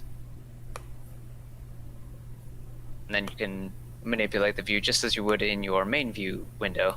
Yeah. Oh, yeah, that is opened up with the either the N or the T key. That is opened and closed with the N or the T key. Okay, so... Let's see. Would this be edit mode or object mode? To add a new piece to edit as the hair, go into object mode, add a shape, name it hair, probably. Just now that we're adding more shapes, you probably want to name them as you add them. Okay. And then, yeah, and then once you added the shape, I'd say add maybe Add a circle? No. well, a circle is flat. I'm not sure it would make a good hair lump. I was gonna say Oh, wait. like add a sphere, but squash it into a hair strand. There is a But lump here. Maybe. Huh? Oh. Hold up. What is this? What is this? What is that? It's not your light source, is it? I don't think so. I can't select it. It's not in wireframe. Oh, Bezier circle. Huh? In your scene collection, I think you added a Bezier circle, and that's what that is. It's a vector circle that is always a circle from every angle. Okay, so where is this? In your scene collection, top of the list. It's the very first item in your current collection. I'll delete that. Oh, wait, that was created at the origin. So that wasn't it. It's not a camera, it's not a light. Oops. Is it the direction that your light is pointing? It's right about there. It's right about there.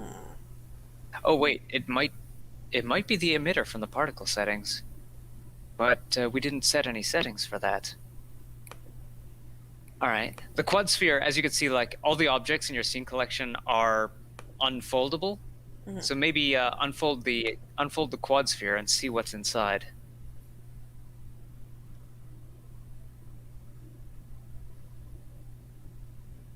Modifiers, vertex groups. You probably want to keep the vertex group. Well, maybe not. If we're not going to use the particle emitter, we could get rid of the. We can get rid of the particle settings modifier. Whoa. Oh, crud. Oh, you deleted the whole thing. Well, we can undo that. Yep.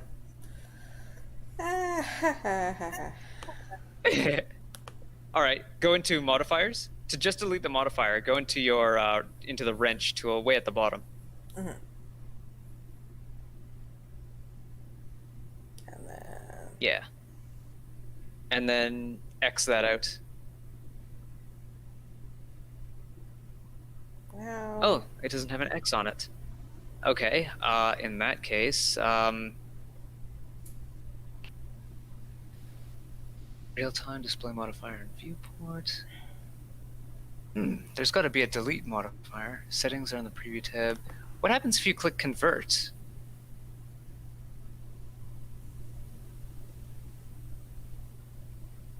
Nothing. All right. This is the first time I've seen a modifier that you can't X out. I guess let's go into the settings and see if we could delete it from inside. Okay, so...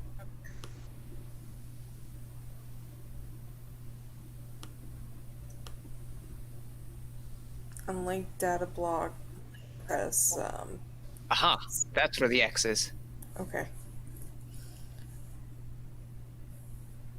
Shift plus click to set users to 0. Data then will not be saved.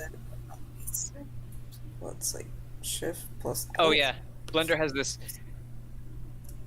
has this feature that people coming off of other 3D programs tend to hate, but I think it's pretty efficient. And that is, if you make something but you don't use it, then Blender will delete it when you exit. So basically, an object with no users gets deleted. There's a way around this, and that is by clicking that shield, which will set a fake user. So you can create like a library of things that you don't know how to use yet, or you don't know what to use them on yet. And then when you save the file, Blender will save them with the note that nothing uses this, but the user wants to keep it. Okay. You don't want to keep this particle settings. So, I'm pretty sure. you know. So yeah. Over time, I'll just delete it. Like unshield it. Yeah. Unshield it and exit. I already did. Okay.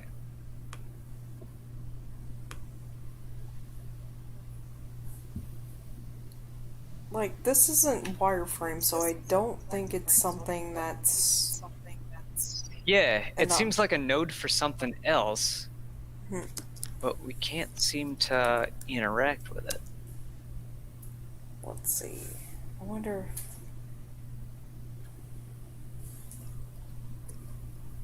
You don't want to add a circle. You want to add something 3D. I was going to say, like, add a sphere, and then kind of smoosh it up into, like, a cap shape. Okay, so G. Yeah, G to move it just up to where the hair would be. And then 3. About there? Hang on. This isn't a sphere, it's an empty object.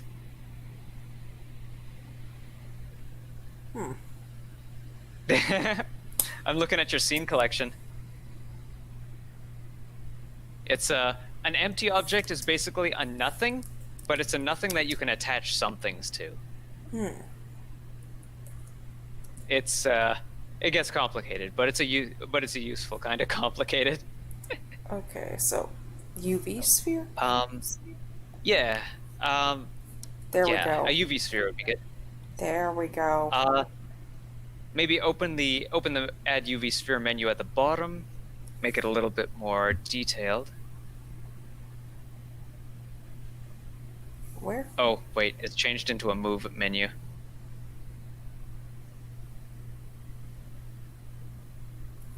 Okay, so Eh, I wouldn't worry about it. okay. Yeah, so you've got this selected, and shade smooth might be useful. There we go. And oh yeah, go into now with the sphere selected. Go into sculpt mode.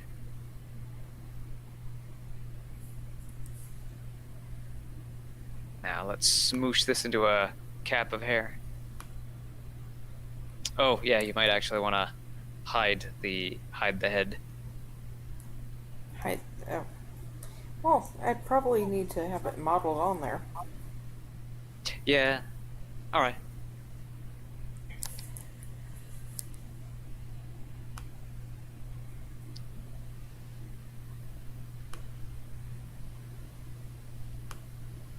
So you got your radius, and you got your strength.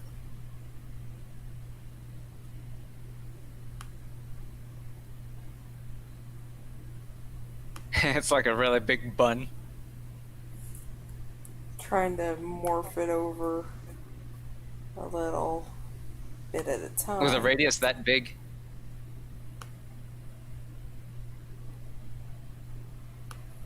It's getting there.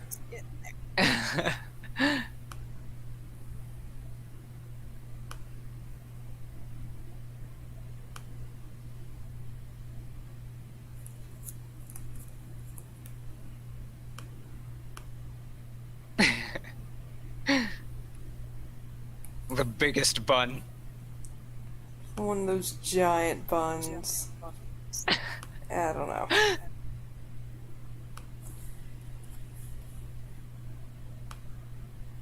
The granny bun. The granniest of granny buns.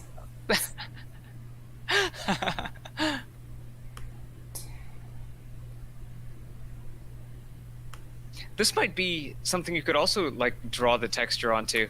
Yeah. Like you could just draw lines onto it.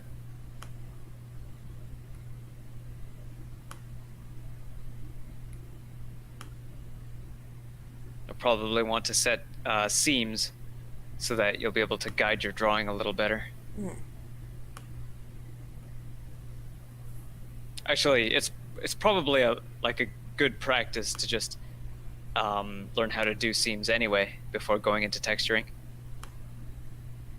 It's just not a habit that I had learned. Oh, wait. You know what I realized? What'd you realize? I don't think I have the x-axis. Oh, Mirrored? I do. Okay. Oh, yeah, you do. Yeah. Like, wait Don't a forget second. you can use. Don't forget you can use the middle click to drag the windows left and right, or drag the menus left and right.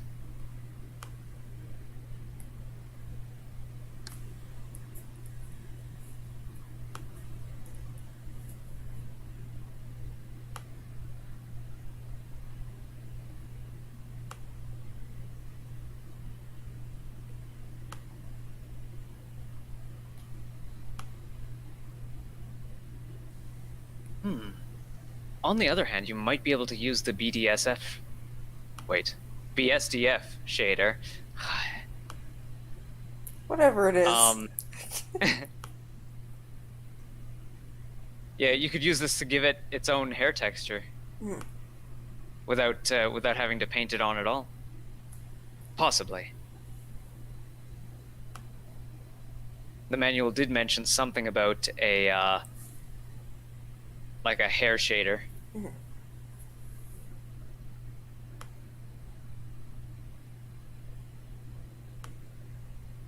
This might also be a case where you'd want to explore the options where you can get rid of internal geometry. Apparently, the getting rid of internal geometry function was made for 3D printers. Like if you wanted to send this model to your 3D printer.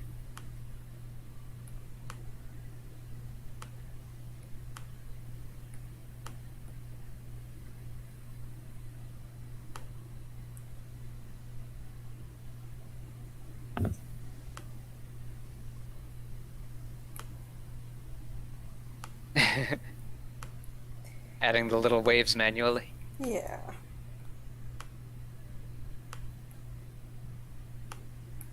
Is dynamic topology on? I mean, you probably don't need it with a sphere with this many polygons to start out with, but it No, might help make things smoother. I need to remember to have this on. Let's see what warnings it's giving you there. Vertex data.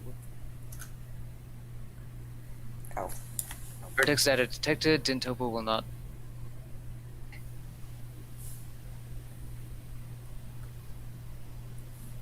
Will not do something. It will not preserve something.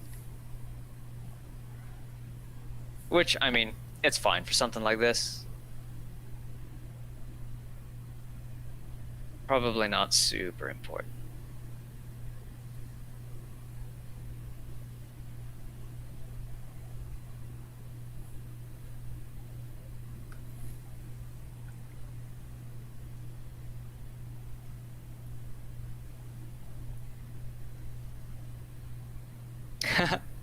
We got a little bit of the oh, what do you call it? Like Disney movie villain double bun. Very briefly happening there. Trying to mold it in some way.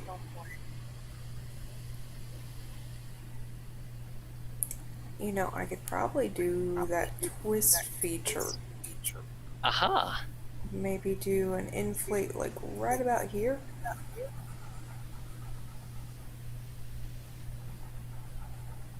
Oh yeah, there it goes.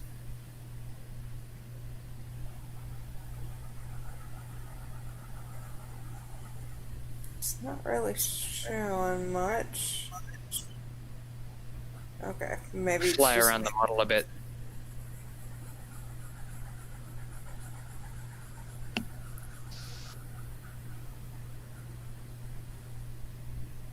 I think the stroke style is defaulted to space again. Oh, I think I got it. Hold on.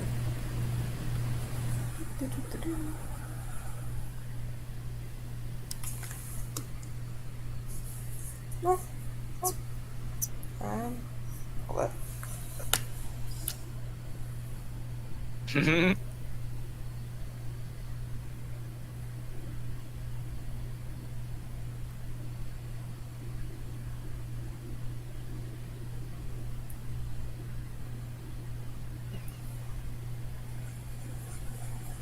Ah yeah, the rotate. Yeah. Figured if there's one thing. Very subtle. Oh wait, now it's not subtle. Nope. I wondered if it could help. Whoa. One of those bad hair commercials, the infomercial. Now you too can have this thing. You could have this unique hairstyle. Let's see. The polygons are breaking. They're like, nope. How do I do? I mean, from a front view, it kind of just looks like a messy bun.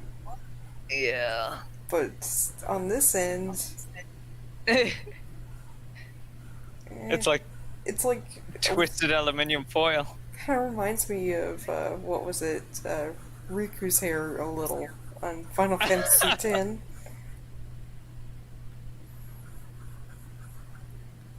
Not 10-2. Oh.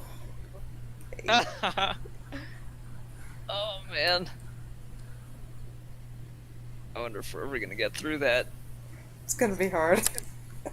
Did you finish that game when you first played it? No, I got far, but Oh, not really too far.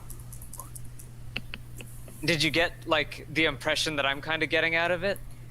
I mean, it was actually my first Final Fantasy game. Yeah, I liked that's why I'm it wondering. for what it was, like, to a point. Mm-hmm.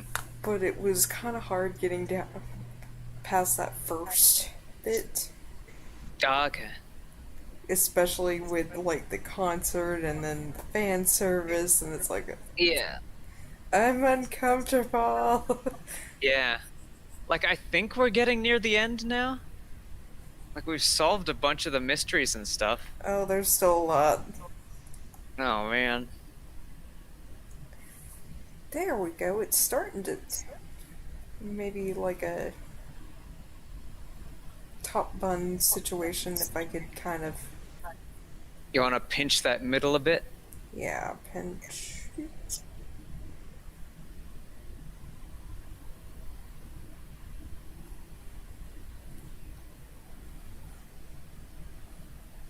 I think the radius might be a bit big.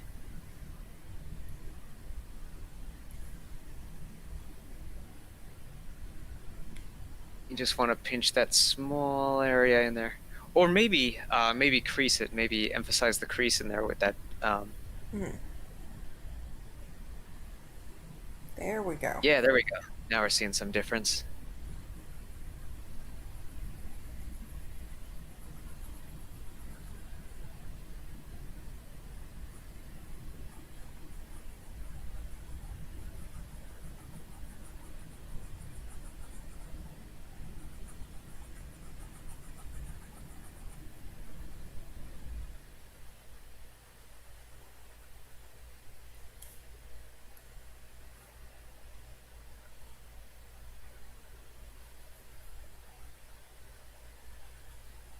There we go.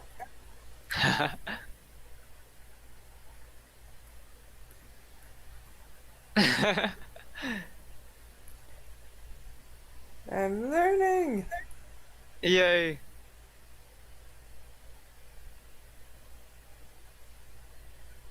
I mean, just barely 3 days in and you're already way ahead of me. Alright, so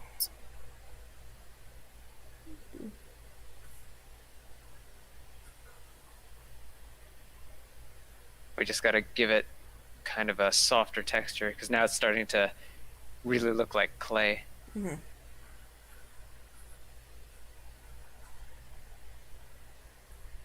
I guess, well, it's kind of supposed to look like clay while you're sculpting it. A little bit clay, a little bit tin foil. It's kind of halfway between a bunch of possible materials that it could be. A little bit of plastic, a little bit of metal, a little bit of clay.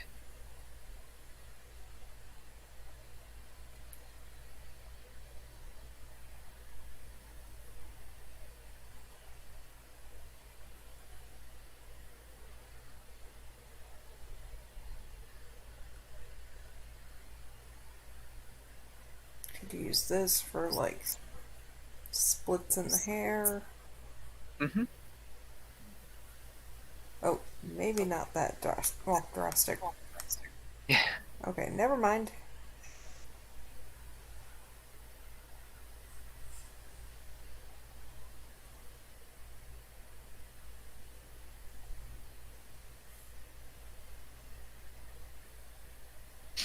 Snake hook for one Person. errant strand. Yeah. Or Or an maybe. errant strand on each side.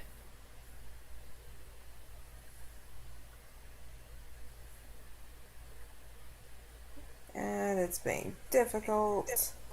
Yeah. We're running out of polygons on this side.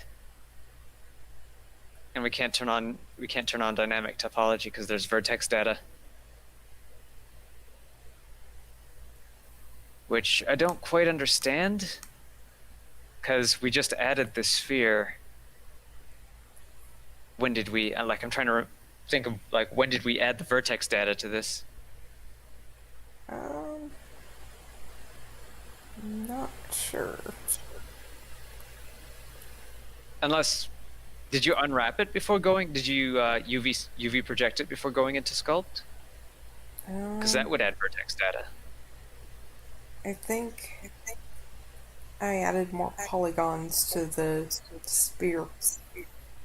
So I don't know if that made a Maybe. difference. I guess if that was the only thing we did, then that would be it.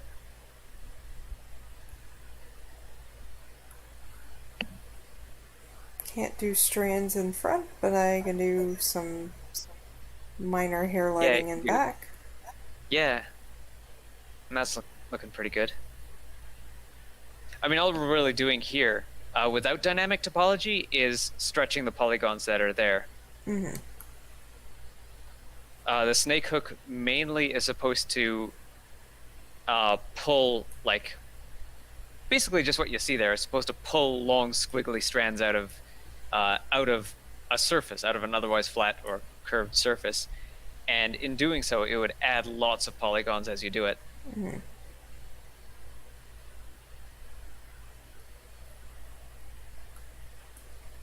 But with dynamic topology off, it can only stretch the triangles that are there. And these triangles can only stretch a certain distance before they start to break.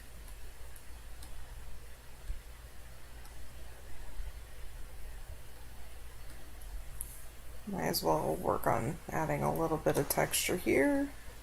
Mm-hmm.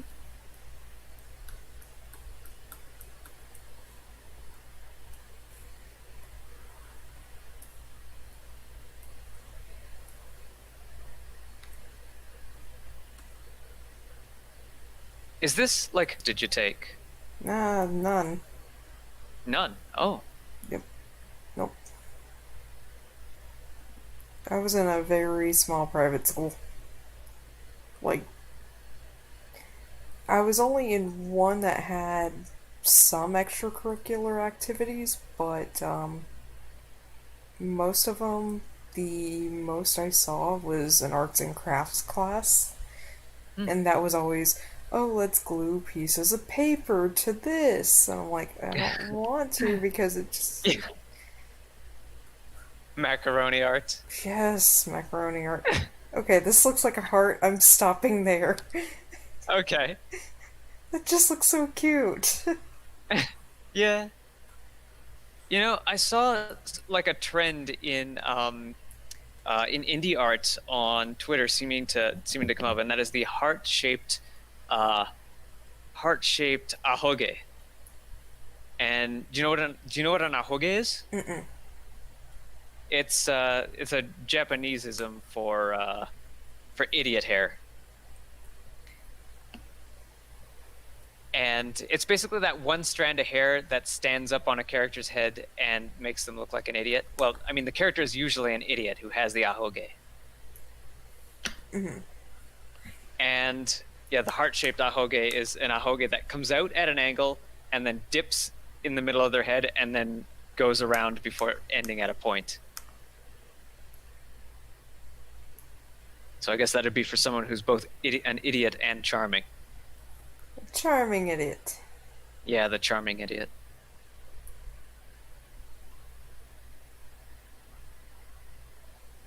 But yeah, the heart-shaped bun would be the Texas equivalent of the heart-shaped ahoge.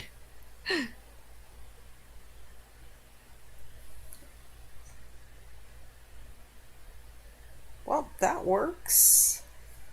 Hmm.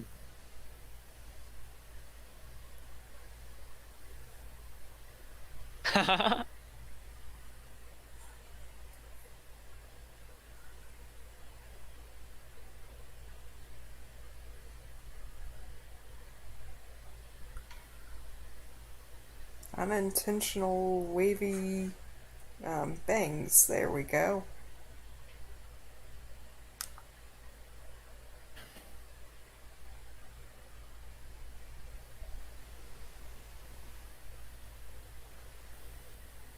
All you got to keep in mind with this is once you do get rid of the internal geometry, which you might not actually want to do. I'm just obsessed with having things run efficiently.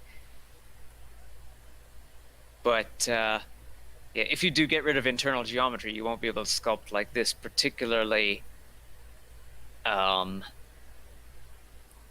in terms of like pulling hair from the inside Mm-hmm. to fill in certain areas. I think I've But got. I mean, you'll only need to keep that in mind once you start making like game models. Mm-hmm. I think for the test model here, yeah, I think this is good. All right. let's go back into object mode and set it to rendered view, and let's give this hair some texture. So Z and top, Z rendered, and selecting the hair, let's go into the materials tab. Materials. Ah, crud. What did I do? Scene collection. Whoops. Oh, I see what you did. Well, I mean, undo should fix it, but I think you deselected the active collection. Oh. Okay, so... Yeah. The materials tab is down at the bottom. It's the ball. It's the ball with the checkerboard. The pink ball with the checkerboard.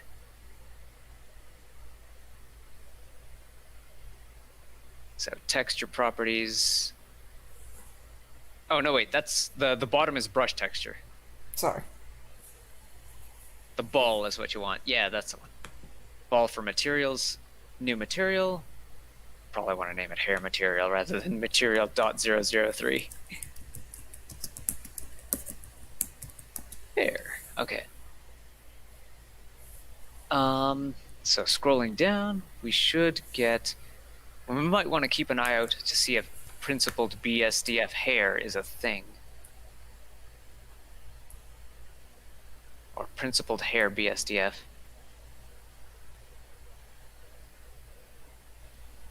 Principal So, BSDF. surface.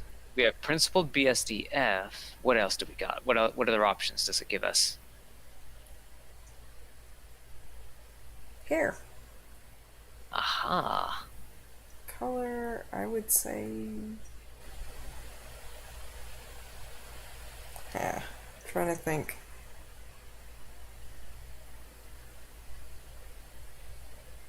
Maybe like a reddish brown. All right.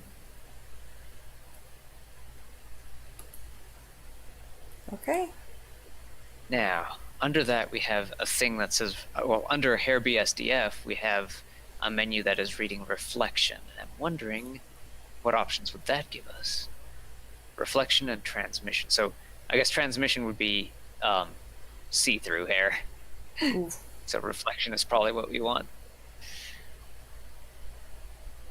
Offset, roughness U, roughness V, tangent default.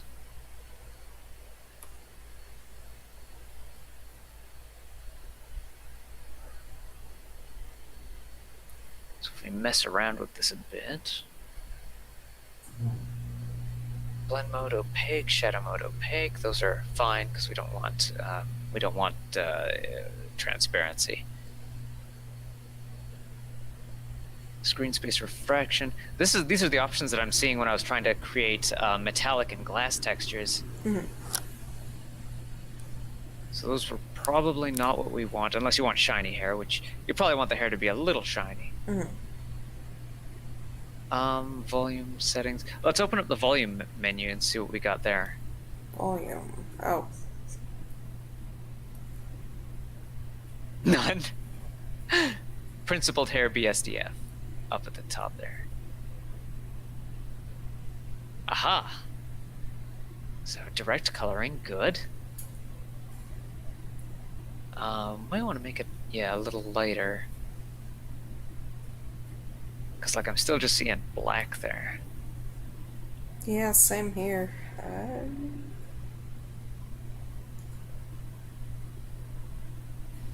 Let's see what the manual has to say about principled hair BSDF.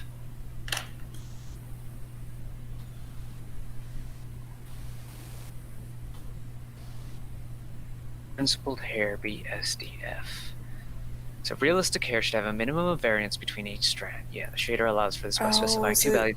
Probably more for, like, the hair mode?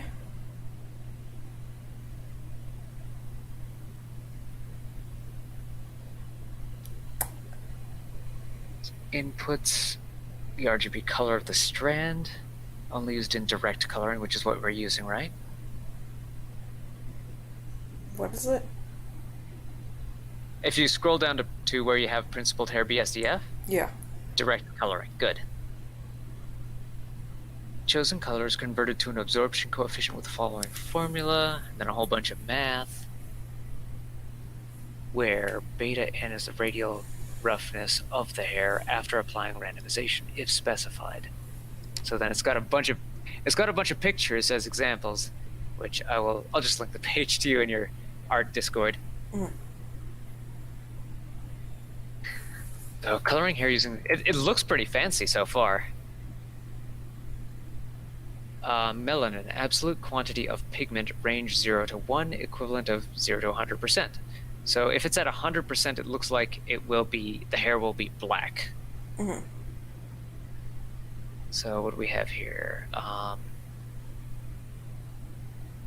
Doesn't say. Melanin redness? Wait. Oh, okay, so that's for natural looking red hair. Absorption concentration via the following formula. So I guess this might be for like realistic like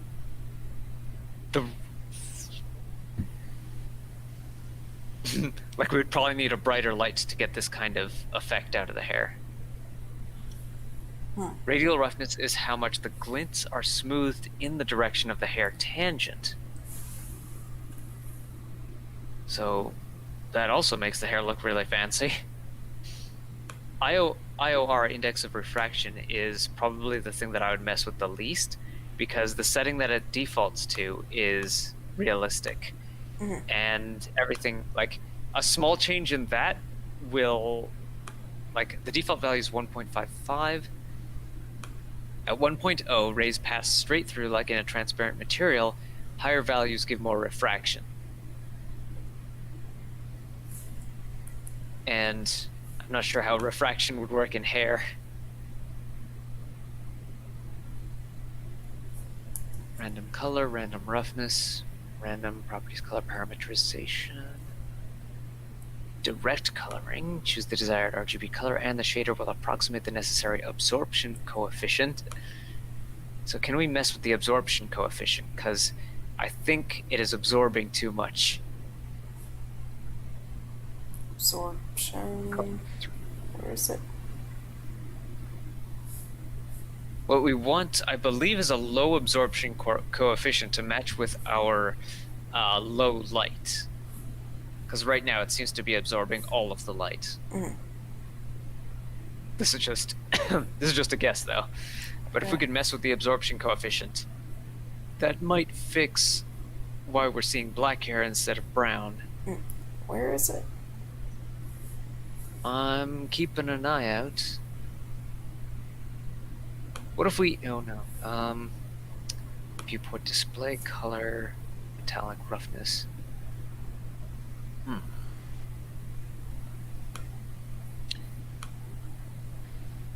Oh. Absorption coefficient below. Specifies the attenuation coefficient as applied by the Beer-Lambert law. This mode is intended mainly for technical users who want to use coefficients from the literature without any sort of conversion. Yes, let's do that. Can't seem to be able to affect like melanin concentration or other like even direct coloring doesn't quite seem to work the way we expect. It looks like it's working on one end. Oh yeah, it's working on your front view. Okay.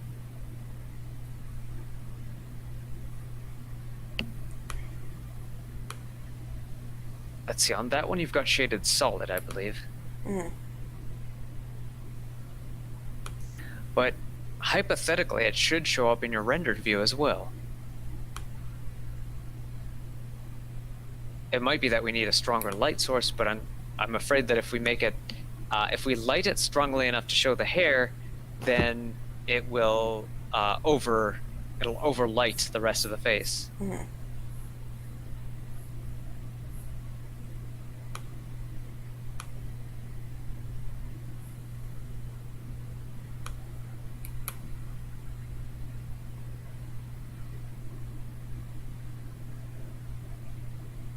Tangent. We have it set to default. We could mess with that, I guess. Mm-hmm. What if we say tangent camera? Oh, no, wait. I think I know what the tangent is. The tangent is the way that the hair is flowing. So the tangent should be... The tangent should be up and down, I think. Or up and down and front to back. Generated? Generate? Let's try generated, sure. From instancer. Oh, yeah, light. That might help. Camera could work. Since she's facing the camera.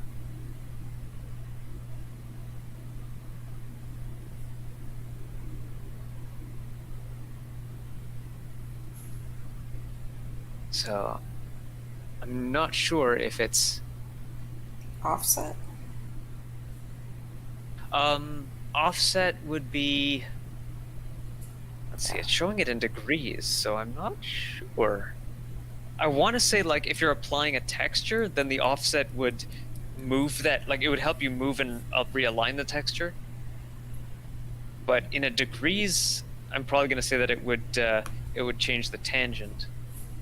Or basically the direction of the hair.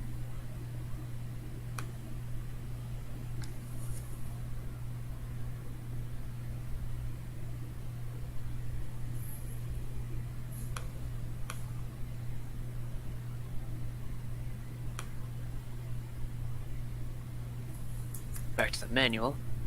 So outputs, properties. So principled hair BSD. Oh, cycles. Wait. Cycles only. Are we using Eevee or cycles? I'm guessing we're using Eevee because cycles would give your would give your workspace kind of a grainy look.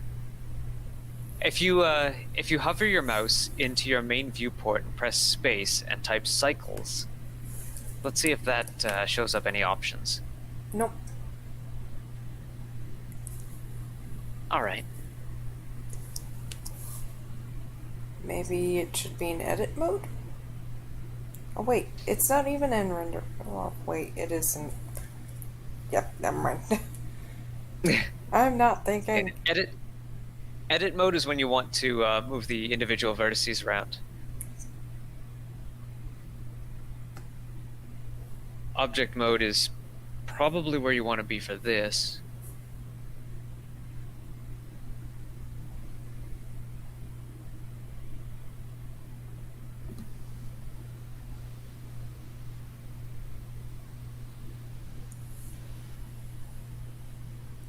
So in the shader, principled hair BSDF. So outputs BSDF standard shader output references. This shader is an implementation of the paper by Chiang et al., which was used in the Disney film Zootopia. Interesting.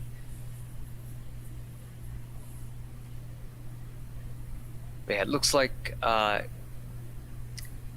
we might have to... I believe Blender starts out in the Eevee shader, or the Eevee rendering mode, and we might have to change it over to cycles. In order to do that, try the top tab, the top tool tab. This one? No. Oh yeah, the one with the screwdriver and wrench. Okay.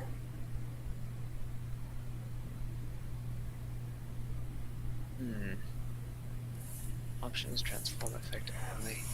Oh, maybe not here. All right, let's try the next one down. It would be in, like, the work environment settings. Oh, here it is, render engine, Eevee. So in the second tab, the first bit of text there says render engine Eevee workbench cycles. So yeah. Oh, workbench works. Cycles. Cycles also works. Cycles, I think, Although, kind of acts it a little looks weird a bit when I more like fur than like hair. Yeah, that graininess is rendering through cycles. So if you look at your info there, it is going like path tracing sample 1 out of 32. Mm-hmm. It is actually drawing, every time you change the view, it'll draw it 32 times. And every time it'll get more and more accurate.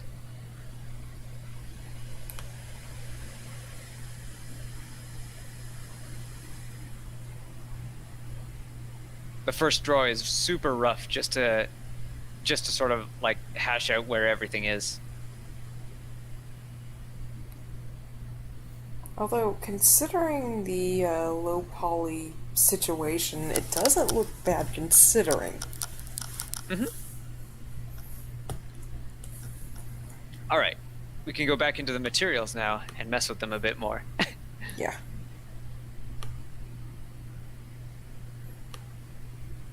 And we can rely a bit more on the changes showing up accurately.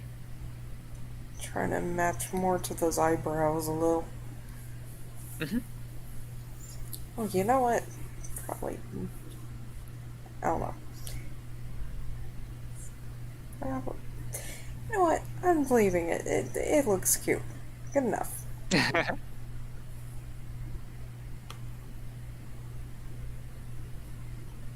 Alright. We got a lot done today. Yeah. Alright. Learned a little bit more about texturing and applied a hairstyle. Yeah. A little heart bun. Yes. Alright, y'all guys. Thank you for watching. Thank you, Cumulative, for walking me through this. Always a pleasure. And thank y'all guys. Bye!